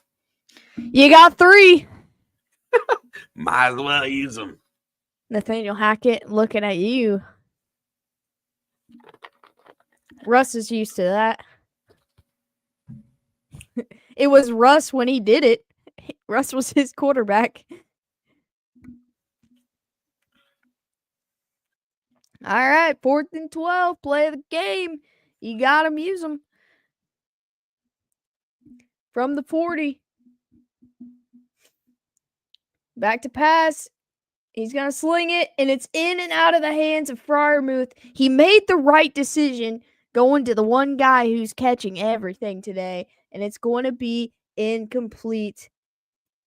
I'm so negative. I'm waiting for the dang flag. Let's go. And Burrow gets to go out for victory, something he's not done a lot of this year. John, this was the ugliest game that it could have been. Did not allow him to fumble it. He made a good throw. It was a good throw. And that would have been a first down. I don't know that they would have had enough time to run another play. It's go Carson Wentz time. Oh, yeah. Work's going to be fun tomorrow. That's going to be hilarious. Oh, yeah. I wasn't planning on wearing a jersey tomorrow, but I am. What do you got? You got a Denver jersey to put on tomorrow to just mess it all work? John. I wouldn't be caught dead in that. You'd see me in a Tom Brady Patriots jersey before you catch me in a Denver jersey.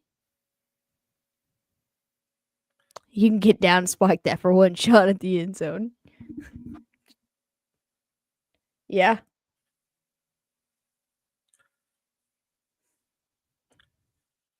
Nah. Look. I don't even know what jersey I'll wear tomorrow, but I wasn't planning on it. I was planning on bundling up so I could be warm at work. I will suffer and be cold to be obnoxious. I mean, what's it take to be obnoxious for you tomorrow? That's what I'm asking. My mouth, mostly. But I need everybody in that building to know that I'm here. Listen,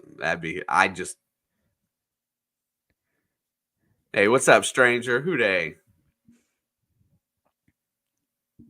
I'll say it before I say it again. I'd rather the Bengals in the playoffs than the Broncos, but the Bengals season ending, having to root for the Chiefs, is the best possible ending to the regular season for me. Also, I'm glad we can all collectively say together, and all of you guys will mean it, F the Broncos. It took all season to get you there, but we're here.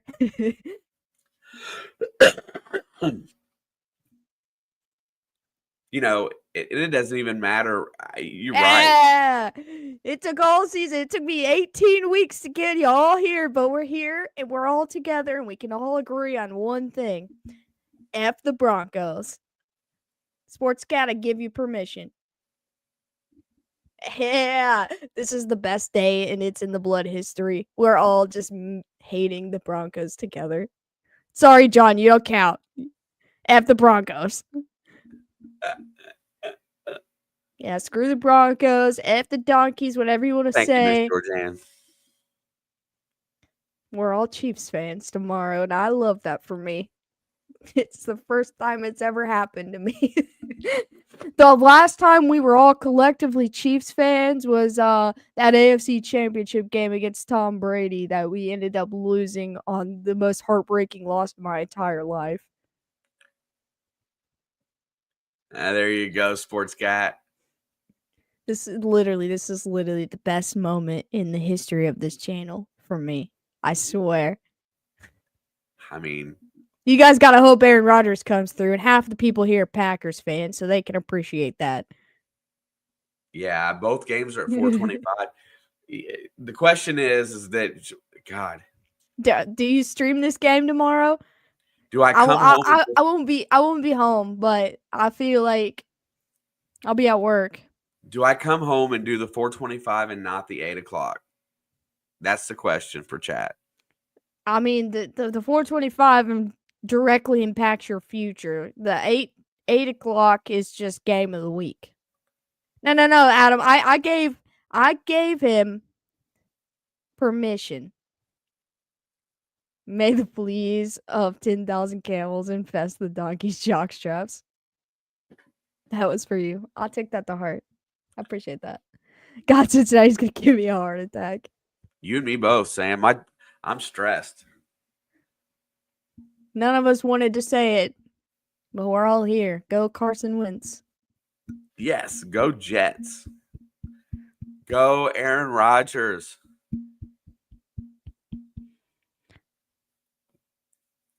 If the Chargers lose on Sunday, the Steelers have to play Houston. Baltimore.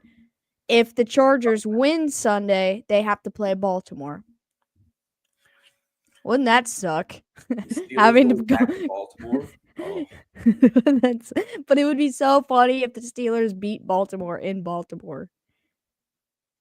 There's some scenarios that could be hilarious, and that's one of them. But although I do think the Steelers in Houston could be an intriguing game. Listen, all I want is a chance to go to Buffalo in January. All I want is for you guys to go to Buffalo in January again. Bengals fans that I've argued with this week are missing that point. That's all I want is to keep Denver out and to send Cincinnati to Buffalo because I know they can beat them. You know that whole idea would make Josh Allen's butthole pucker just to think that they have to replay that game. No. And for the Ravens to win their first playoff game and the Bills to lose their first playoff game makes the whole MVP argument. They said Lamar can't win in the playoffs, like it would just skew everything. But they picked the MVP before the playoffs, though, right? I know, but it would skew everything. It would break Josh Allen's heart when Lamar wins his third MVP this year.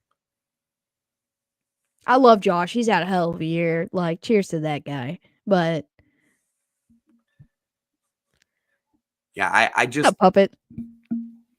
I just feel like the one team in the AFC I know we can go compete against is Buffalo.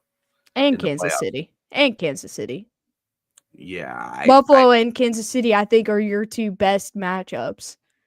Because it's going to end up you don't want to play Baltimore again, even though your odds are very high to win because teams don't often beat the same team 3 times, right? Yeah, but you also don't want to play Pittsburgh again. No way. No. Houston, 50-50. You definitely don't want to play the Chargers again because you have stupid bad luck against the Chargers, I feel like. Listen, Chargers, Houston, and Buffalo are my 3 choices to play in the playoffs if we get there. And I think Kansas City, Buffalo, and Baltimore are your 3 best, as if coming from a Bengals perspective.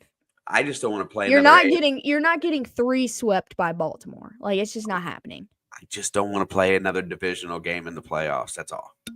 Well, I don't want to either, and that's a small part of the reason I want to keep Denver out, because then that increases my odds, right? I'll either get Denver or the Chargers once. No, we'll have to come back one day and talk playoffs after tomorrow. So if I get Pending home I'm in good. time, I may do that. If I get home in time, I would do the 4:25 and not the 8 o'clock. And the 8 o'clock game It's just really tough for me because that's my nap time. You know, whenever I get off work on Sundays, but I'm good with whatever you choose to do. I mean, we could stay in here for both. I just am going to be whipped because tomorrow I got to shovel snow. Yeah, I mean, if you need a nap, I know that game's important. You're gonna want to watch it. Oh, I'm going to watch it. I'm probably gonna take a nap at halftime. I'll probably get off around halftime. Everyone's like the Bengals and Chiefs, or the Chiefs and Bills game was at 4:25 this year, and I was like, everyone's like, "Are you gonna watch that?" And I'm like, "No, I'm gonna take a nap. It's halftime when I get home." Chiefs played a lot of 4 o'clock games that I have missed because that is my nap time. I've gotten it taken from me 2 weeks in a row. What's that, stranger? Next year we should go to a Steelers Bengals game. Dude, I'll tag along for real. I don't exactly know where you're at, Georgian, but she's not too far away. But I'm assuming by your statement that you're relatively close, and I will 100% tag along for that game. I'll wear my Chiefs jersey in there and everything, you know, like I'll go. It'll be fun for me. I've already faced downtown Cincinnati in a Chiefs jersey too many times. I'm no longer scared. Yeah. Oh, that's not far at all. Nah. Yeah, no, we should definitely do that. Oh, and by the way, Georgianne, if you have already done it, resend me your address, by the way, because I got to send you your stuff. You got the second panning kit, by the way. How the fuck was 2 people coming down with body weight on Burrow during a sack not unnecessary? Yeah, his head got drove into the ground. Well, they had a hold of his face mask, too. That was why I said there was 2 penalties. Semi near Louisville, yes. Sports Cat. We're just as close to Cincinnati as we are Louisville. Oh.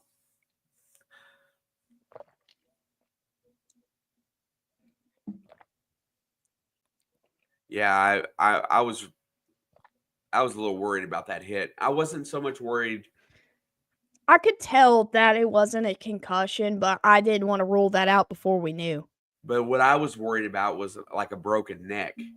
Yeah, I think he just really jammed it. If they would have thought that there was some damage in there, then he wouldn't have came back. If they would have thought there was any kind of neck damage, right? Because it's such a fragile area. That's what I was worried about. That last dive he took, though, made me a little worried.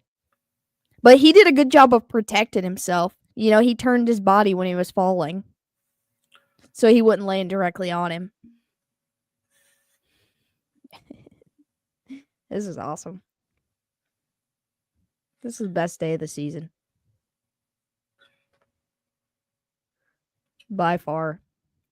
And I have to face the fact that I have to watch Carson Wentz play tomorrow. I might take a nap when I get home because I might not be able to handle the stress. We don't need you to have like an aneurysm. You just need to wake up and whatever happens, happens. That's what I've done with like 6 Chiefs games this year. Everyone's like, "You watch it?" Nope, that was during my nap time. So I'll deal with it later. Man, I just wish one of those games was at 1 o'clock. I figured the Jets and Dolphins one would be, but it might have been one that got moved because of implications.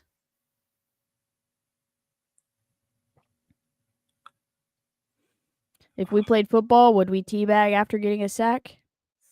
Yes. I don't even have the tee to bag, but I would do it.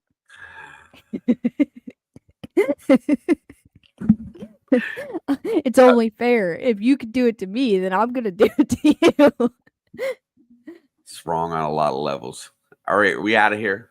It's funny though. Yo, to the gaming thing, I'm gonna like play around with some things. The bag to tee, the tee to bag. You're right. Sorry, my B. I don't have the equipment, so I'm not used to the phrasings. My bad. um, I might be on. I might not. I'm probably gonna sit and chat with this guy for a few minutes, but I was happy to be back, even though it wasn't the full game. I did have to work, so I apologize for that. Thanks, Michael. Lions fans, Vikings fans, good luck to you. Bucks fans, Falcons fans, good luck to you. Bengals fans watching, Broncos, no, remove that. No Broncos fans. I don't care about their feelings. Jets fans, Dolphins fans, Bengals fans, good luck tomorrow. It has to be the Dolphins or the Bengals, and if Denver loses, it's automatically the Bengals, right? Unless the Dolphins win. If the Bengals win and the Broncos lose and the Dolphins lose, it's the Bengals. If the Bengals win, the Dolphins win, Denver gets in with a win no matter what. Yes, that's it. Yeah, so I don't care what happens tomorrow as long as Kansas City I don't know, wins. Snowman. I don't know that this loss is solely on Russell Wilson. No, I think George Pickens has a lot to do with it. I think 4 or 5 drop passes really made him look worse. I think he had 5. He had 1 catch for 1 yard when he had 5 drop passes, and 4 of them were huge plays that he could have caught.